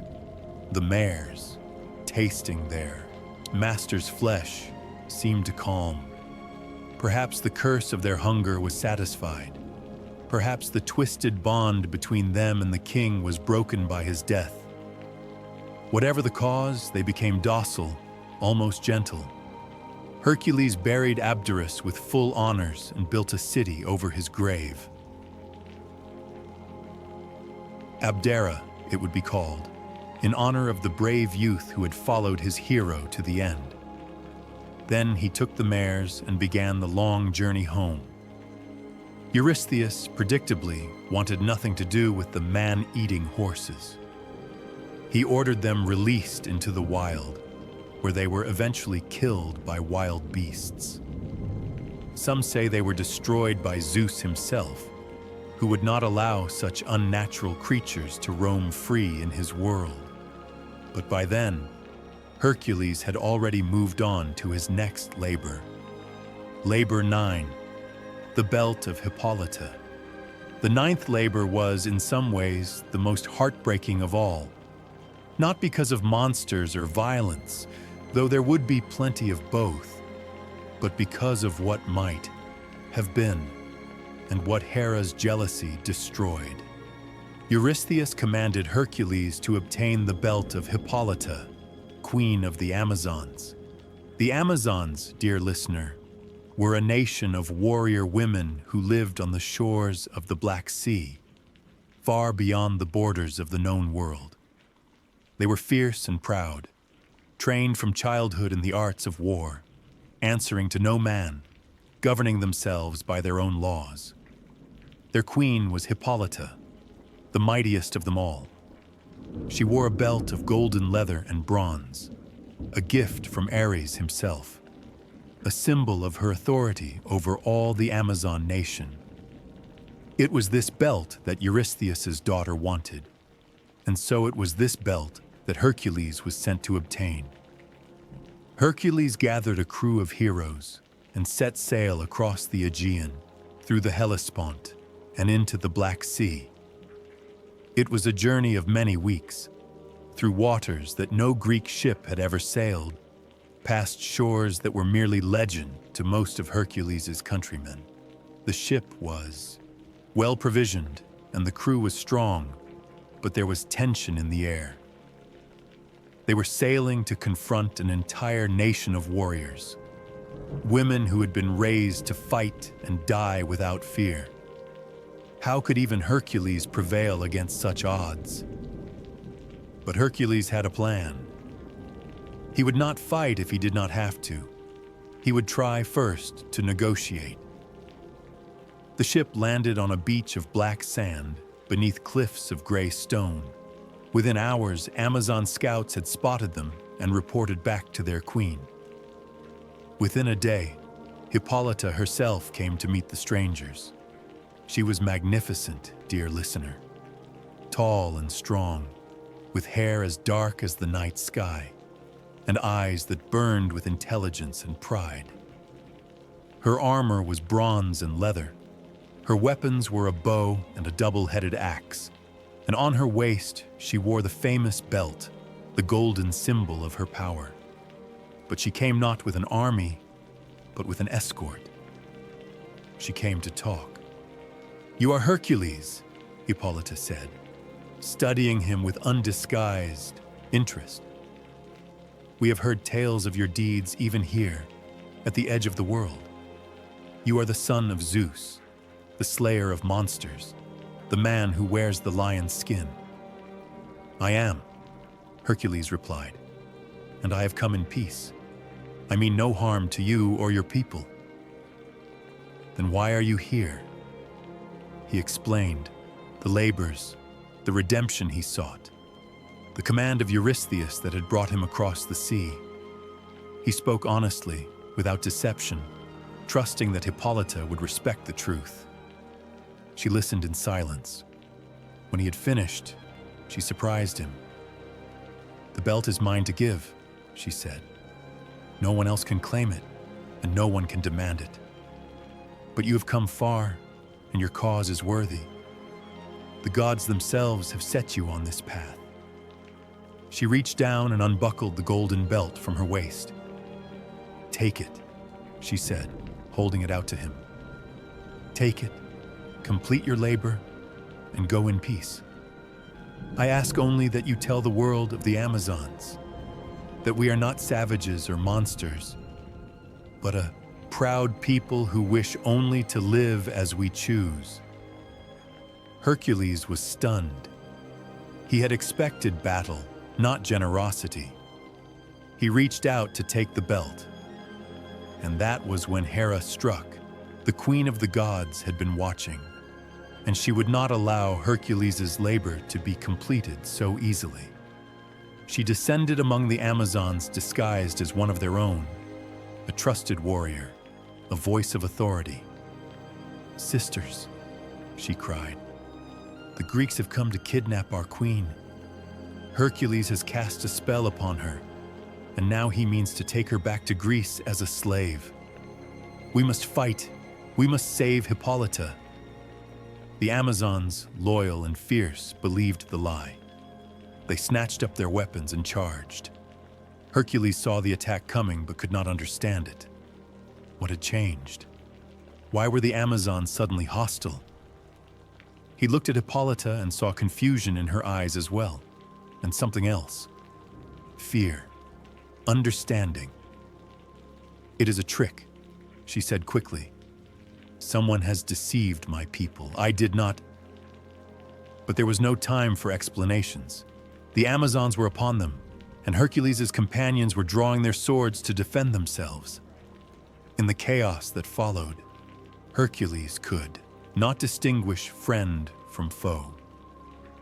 He saw one of the Amazon leaders raising her axe against him and reacted on instinct. The blow struck true. And when the battle finally ended, when the Greeks had fought their way back to their ship and pushed off into the sea, Hercules looked down at the golden belt in his hand. It was stained with blood, Hippolyta's blood. He did not know how it had happened. In the confusion of battle, somehow, she had been in front of him at the wrong moment. He had not meant to strike her. He had not known it was her until it was too late. Another death on his hands. Another innocent. Another victim of Hera's endless hatred. Hercules stood at the ship's rail as the shores of the Amazon land disappeared behind them. And for the first time since his children had died, he wept. He delivered the belt to Eurystheus without a word. The king noted his demeanor, the slumped shoulders, the haunted eyes, and was wise enough not to gloat. The 9th labor was complete. 3 more to go. Labor 10, the cattle of Geryon. The 10th labor carried Hercules beyond the boundaries of the known world, to the very edge of existence itself. Eurystheus commanded him to travel to the island of Erythea in the far western ocean and bring back the cattle of the giant Geryon. No Greek had ever traveled so far. The Western Ocean was a mystery. Homer himself called it the stream of ocean, a vast expanse of water that encircled the entire world. Beyond it, legend said, lay the realm of the setting sun, and beyond that, nothing. Chaos, the void from which the world had been born. But Hercules did not hesitate. He set out on foot, traveling west through Greece, across the sea to Italy, through lands that had never seen a Greek before. He walked for months, crossing mountains and rivers and deserts, until at last he reached the narrow strait where Europe and Africa nearly touched. Here, tradition says, Hercules performed one of his most famous feats.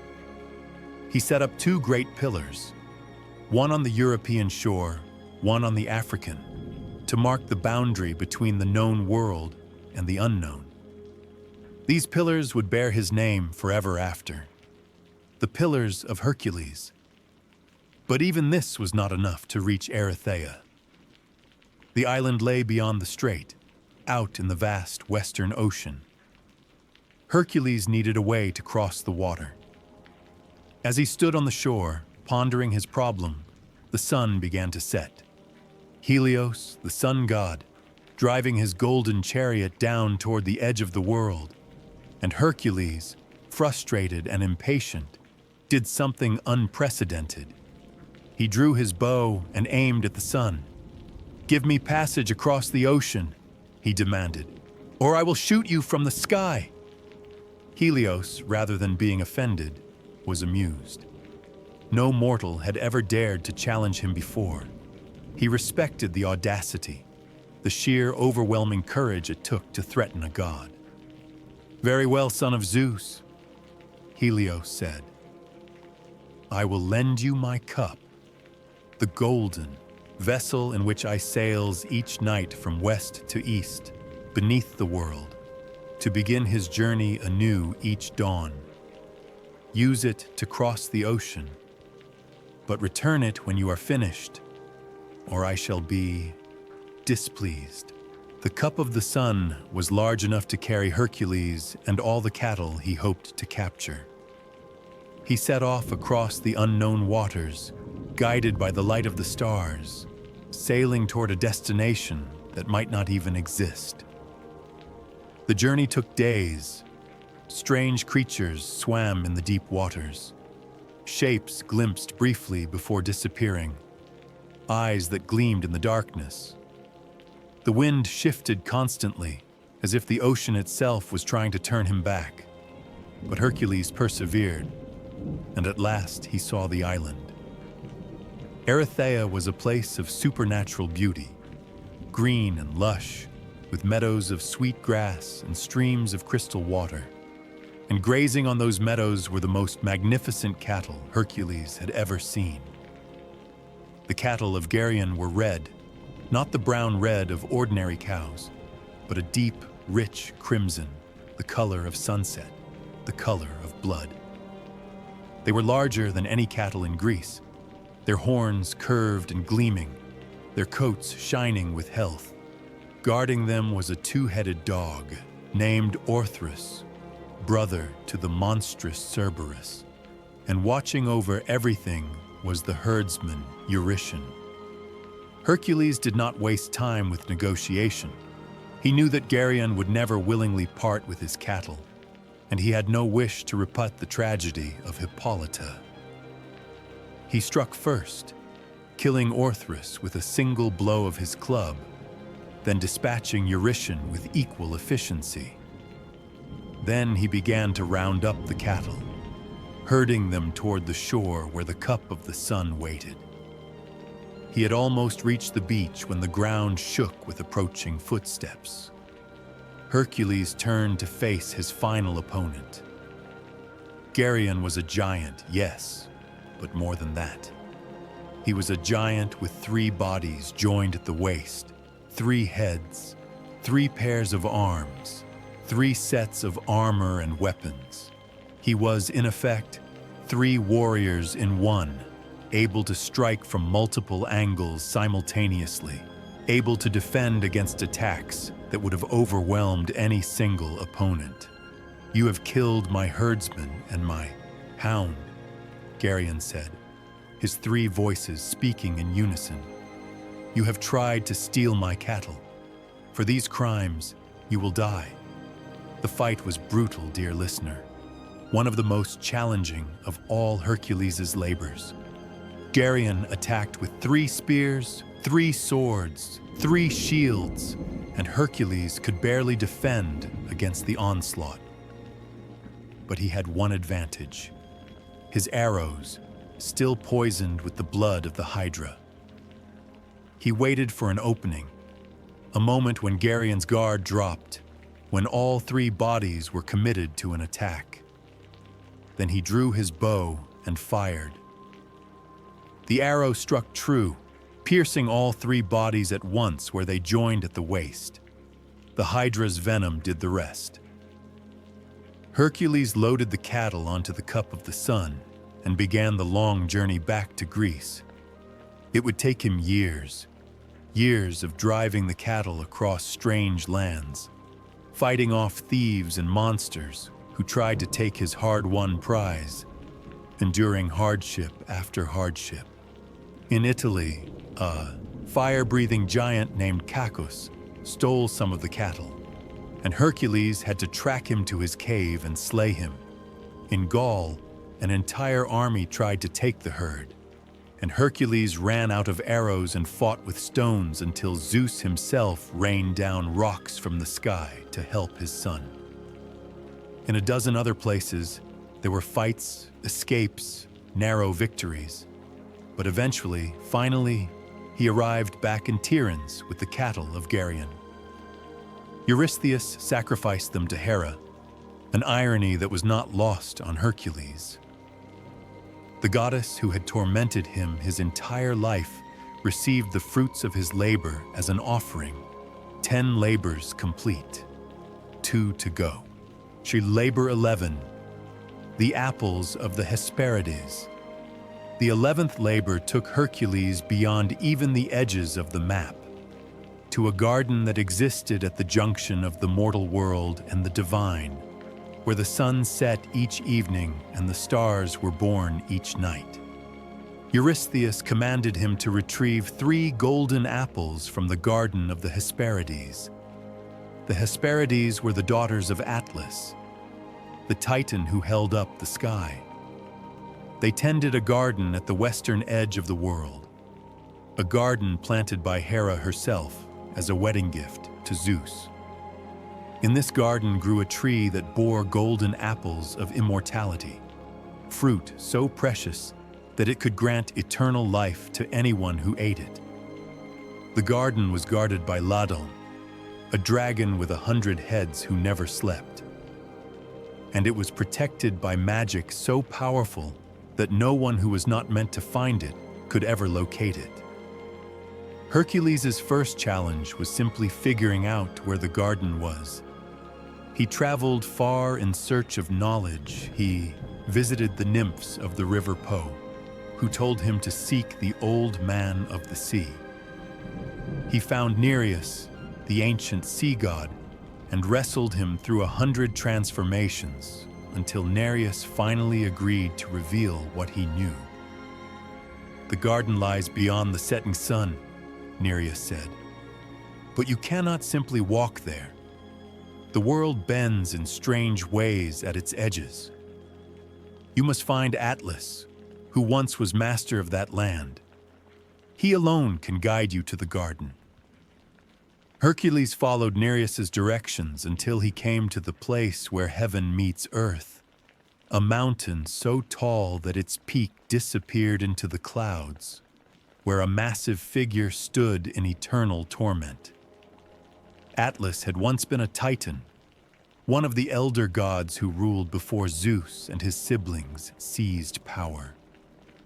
After the war between the gods and Titans, Zeus had punished Atlas with a terrible burden. He must hold up the sky for all eternity, bearing the weight of the heavens on his shoulders. If he relaxed for even a moment, the sky would fall and crush the world beneath. He stood there still, after millennia of torment, his muscles straining, his face twisted with endless effort. Hercules! Atlas rumbled when he saw the hero approaching. I know why you have come. You seek the golden apples from the garden that was once my home. I do, Hercules said. Will you help me? Atlas's laugh was like the grinding of boulders. I will do more than help you. I will go to the garden myself and retrieve the apples. I can pass the guardian dragon. I can pluck the fruit. But there is one small problem. He glanced upward at the endless weight upon his shoulders. I cannot leave my post. The solution was obvious, if insane. I will hold the sky for you, Hercules said. Go to the garden, retrieve the apples, and return. Then we will trade places once more. Atlas's eyes narrowed. For a titan who had been imprisoned for millennia, this was an unexpected opportunity. Perhaps he was already considering the possibility of never returning, of leaving Hercules to bear the burden forever while Atlas walked free. But he said nothing of this. He simply nodded and instructed Hercules in how to take the weight of the heavens. Dear listener, I cannot truly describe what Hercules experienced in that moment. The weight of the sky was not merely physical. It was cosmic, metaphysical, a burden that pressed down on body and soul alike. It was the weight of every star, every cloud, every breath of wind. It was the weight of the entire universe. Hercules felt his knees buckle, his spine compressed. His muscles screamed with agony unlike anything he had ever known, and he had known much agony in his life. But he did not fall. He could not fall. If he fell, the sky would crash down and destroy everything that existed. He gritted his teeth and held. Time became meaningless. It might have been hours or days that passed before Atlas returned. 3 golden apples glowing in his enormous hands. The Titan looked more relaxed than he had in eons. Centuries of tension had drained from his muscles during his brief respite. I have the apples, he said, and I have been thinking. Perhaps it would be better if I delivered them to Eurystheus myself. You seem to be managing the sky well enough. Why don't you continue holding it while I... Of course, Hercules said quickly, swallowing his panic. That is an excellent idea. But before you go, let me adjust my grip. The weight is settled unevenly on my shoulders. Hold the sky for just a moment while I shift position, and then you can be on your way. Atlas hesitated, but the request seemed reasonable, and he had borne this burden for so long that a few more moments hardly mattered. He set down the apples and took back the weight of the heavens. Hercules snatched up the apples and ran. Atlas's roar of rage echoed across the world, but there was nothing he could do. He was once again trapped beneath the sky, deceived by the very trickery he had attempted to use. Hercules, for all his strength, had won this battle with his wits. He returned to Tyrans with the golden apples, fruit that could grant immortality, the most precious objects in existence. Eurystheus, predictably, did not keep them. He gave them to Athena, who returned them to the garden from which they had come. The cycle was complete. The apples were back where they belonged. 11 labors done, 1 remaining. Chapter 12. Cerberus, the Hound of Hades. The final labor was the most terrifying of all. Eurystheus, perhaps sensing that his hold over Hercules was coming to an end, sent him on a mission that no mortal should survive. He commanded Hercules to descend into the underworld itself and capture Cerberus, the 3-headed hound who guarded the gates of Hades. The underworld, dear listener, is not a place for the living. It is the realm of the dead, a vast, shadowy kingdom beneath the earth, where the souls of mortals go when their bodies fail. It is ruled by Hades, brother of Zeus, and his queen Persephone. It is guarded by the river Styx, across which the dead must travel, and by Cerberus, the monstrous hound who ensures that no soul ever escapes. Those who enter the underworld do not return. This was the rule, the law, the fundamental truth of existence. The dead remain dead. The living do not belong. But Hercules was going anyway. Before descending, Hercules was initiated into the Eleusinian mysteries, sacred rites dedicated to Demeter and Persephone, which prepared the soul for the afterlife. He made sacrifices to the gods of the dead, asking their permission to enter their realm and return. Then he sought the entrance. There are many gates to the underworld, scattered throughout Greece and beyond. Hercules found one at Cape Tainaron, in the southernmost reaches of the Peloponnese, a deep cave that plunged down into the darkness, from which cold air rose like the breath of the dead themselves. He entered without hesitation. The path downward was long and dark. The air grew colder with every step, and sounds from the world above faded into silence. Hercules walked through absolute blackness, guided only by his divine senses and his unwavering determination. Eventually, the tunnel opened into a vast cavern, so large that he could not see its walls, its ceiling lost in darkness above. Before him flowed the river Styx, its black waters cold and silent. Charon, the ferryman of the dead, waited at the shore. He was ancient beyond measure, a skeletal figure in rotting robes, his eyes burning with pale fire. "You do not belong here, son of Zeus," Charon said. "The living are not permitted to cross." Hercules fixed him with his gaze. "I will cross. Whether you carry me or I swim, I will cross." Charon studied him for a long moment. Then, with a shrug that spoke of eons of weariness, he gestured toward his boat. "Get in." The journey across the Styx was silent, save for the gentle lap of oars against the black water. Hercules looked out across the river and saw shapes moving in the current. The souls of the dead, trapped in the water's grip, their mouths open in silent screams. He looked away. On the far shore, the underworld opened before him in all its terrible vastness. Fields of gray grass stretched toward a horizon of eternal twilight. Souls wandered those fields, countless millions of them, the accumulated dead of all humanity, moving without purpose, existing without life. And before him, blocking the path, was Cerberus. The hound of Hades was everything the legends claimed, and more. 3 heads rose from a massive body. Each head was as large as a chariot, with fangs like swords and eyes that burned with hellfire. Its tail was a living serpent, hissing and snapping at the air. Its paws could crush a man to paste with a single step. It saw Hercules approaching and growled. A sound like 3 thunderstorms rolled into one, shaking the very ground of the underworld. But Hercules did not attack. Instead, he walked past the great hound. It snapped at him but did not pursue, and continued deeper into the underworld, seeking the throne of Hades himself.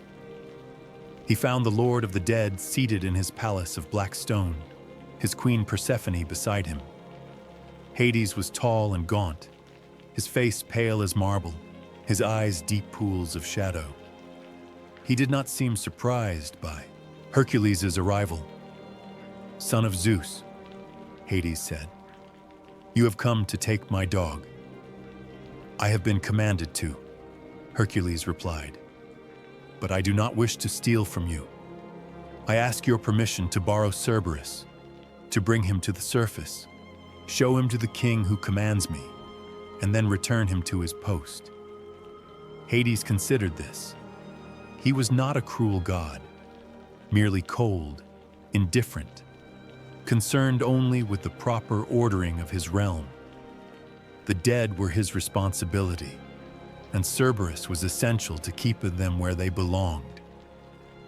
But he was also impressed by Hercules' audacity, his respect, his willingness to ask rather than simply take. "Very well," Hades said at last. "You may take Cerberus if you can, but you must subdue him without weapons. Use only your hands. And you must return him when you are finished." Agreed.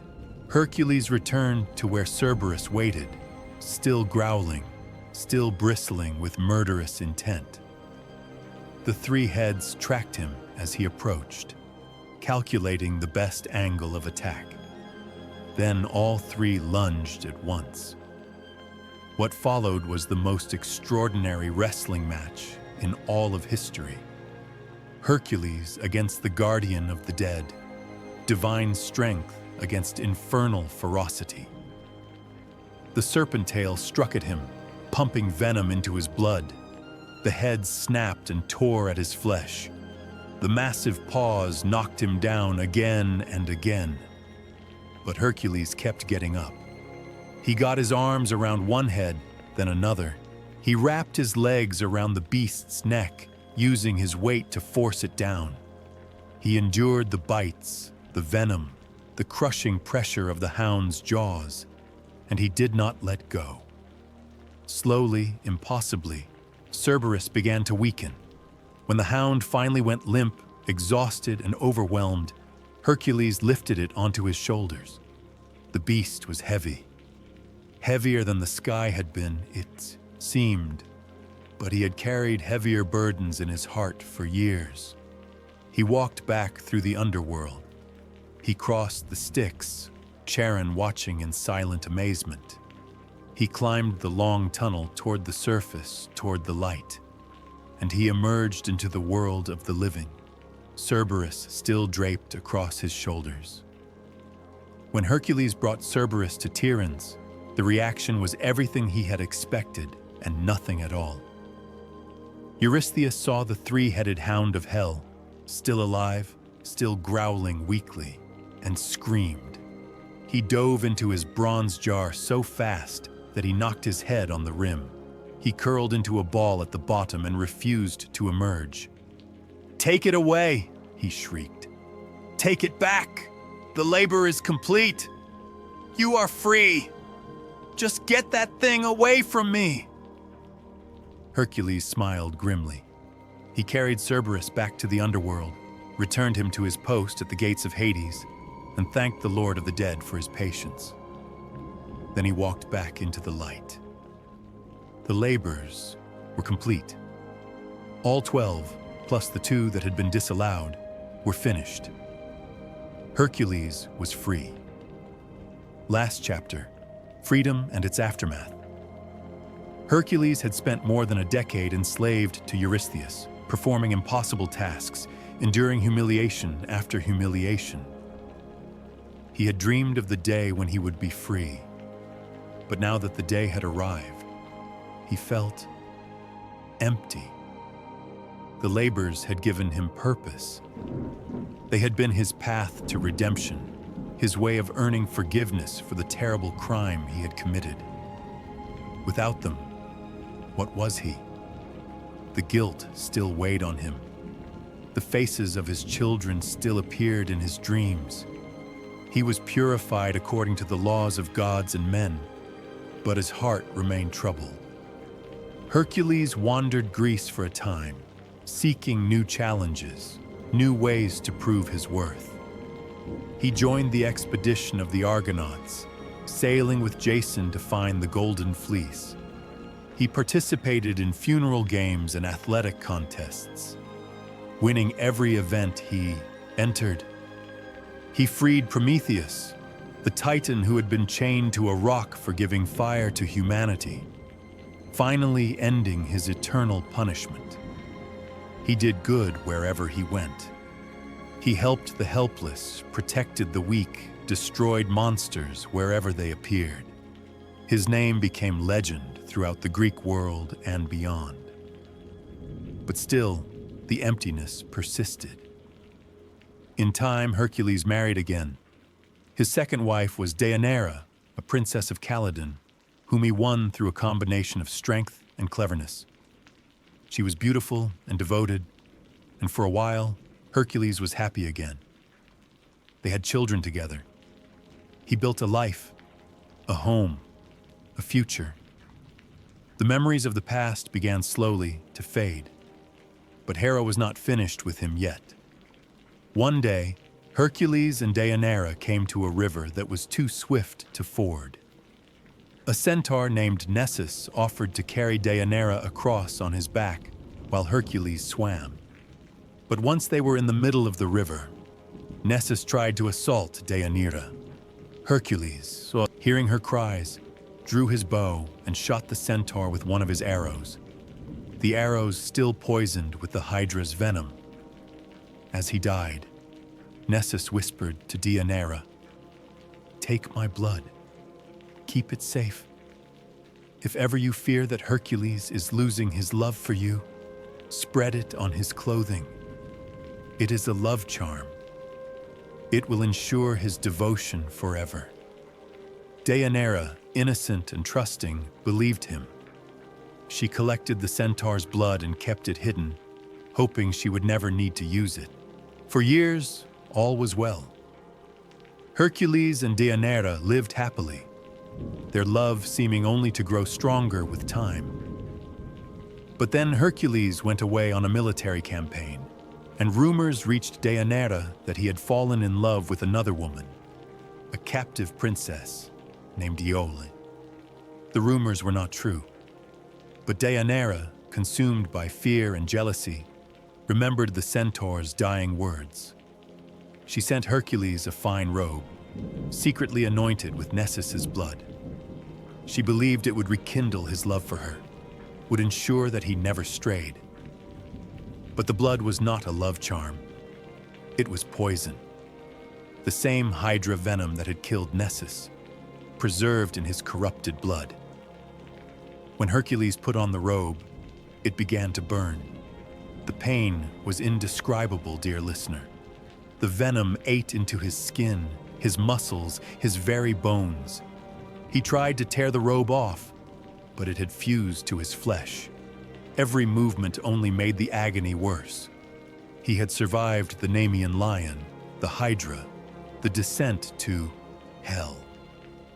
But this was a torment beyond anything he had ever known. In the end, he could bear it no longer. Hercules ordered his followers to build a great funeral pyre on Mount Ozeta. He climbed onto it, arranging the logs around himself, and asked for someone to light the fire. No one would do it. They loved him too much. They could not bear to be the one to end his life.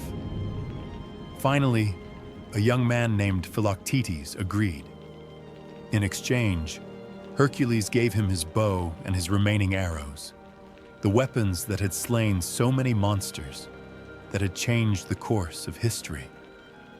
Philoctetes lit the pyre. The flames rose around Hercules, consuming his mortal body. But as the fire reached its peak, something extraordinary happened. The mortal part of Hercules, the part that came from his mother Alcmene, was burned away. But the divine part, the part that came from Zeus, rose from the flames, transformed and glorified. A thunderclap shook the heavens. The clouds parted, and a chariot of light descended, sent by Zeus himself to carry his son to Olympus. Hercules rose on that chariot, leaving behind the pain and guilt and grief of his mortal life. He ascended to the home of the gods, where he would dwell forever. The gods welcomed him as one of their own. Athena embraced him as a brother. Apollo offered him music. Hermes greeted him with genuine joy. And Hera, who had tormented him throughout his mortal life, was reconciled with him at last. Zeus commanded it, and even the queen of the gods could not refuse. She gave Hercules her daughter Hebe, the goddess of youth, as his immortal bride. The hatred between them was over. The suffering was finished. Hercules had found peace, and so, dear listener, Hercules took his place among the gods, not as a mortal striving to earn his redemption, but as an equal, a hero who had proven himself worthy of immortality. But his story did not entirely leave the mortal world. The gods placed his image among the stars, a constellation that bears his name still, that shines above us every night. Look up, if you can, on a clear night. Find the constellation of Hercules, the kneeling figure, club raised, forever frozen in heroic action. He is there still, watching over the world he protected, reminding us of what courage and perseverance can achieve. The same stars shone over ancient Greece thousands of years ago. They shine over you tonight. Time changes many things, but the stars remain. Hercules remains. And so we come to the end of our journey, dear traveler. What have we learned from the labors of Hercules? What lesson does this ancient tale carry across the centuries, from those long ago fires to your bedside tonight? Perhaps it is this: that no burden is too heavy, no task too impossible for a heart that refuses to give up. Hercules was not merely strong, he was determined. He faced monsters that should have destroyed him, challenges that should have broken him, and he persevered. Not because he was invincible.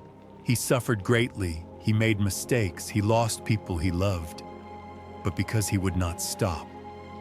He could not stop. He had a purpose.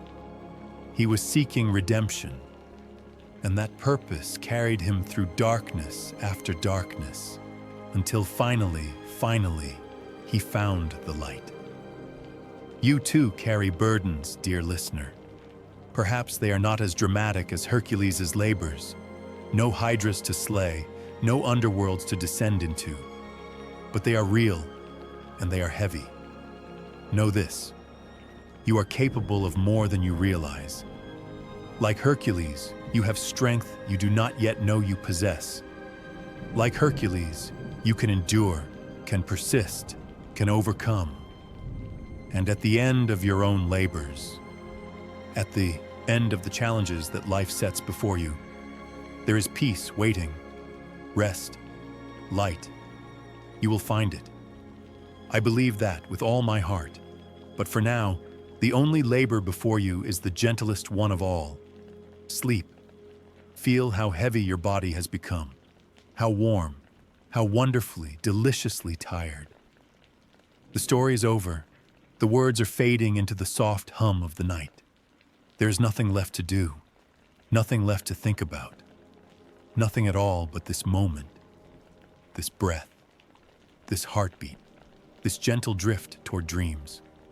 Breathe in and out, in and out. Let your eyes close completely now, if they haven't already. Let your thoughts become clouds, drifting across a peaceful sky, dissolving into blue. The heroes of old are watching over you.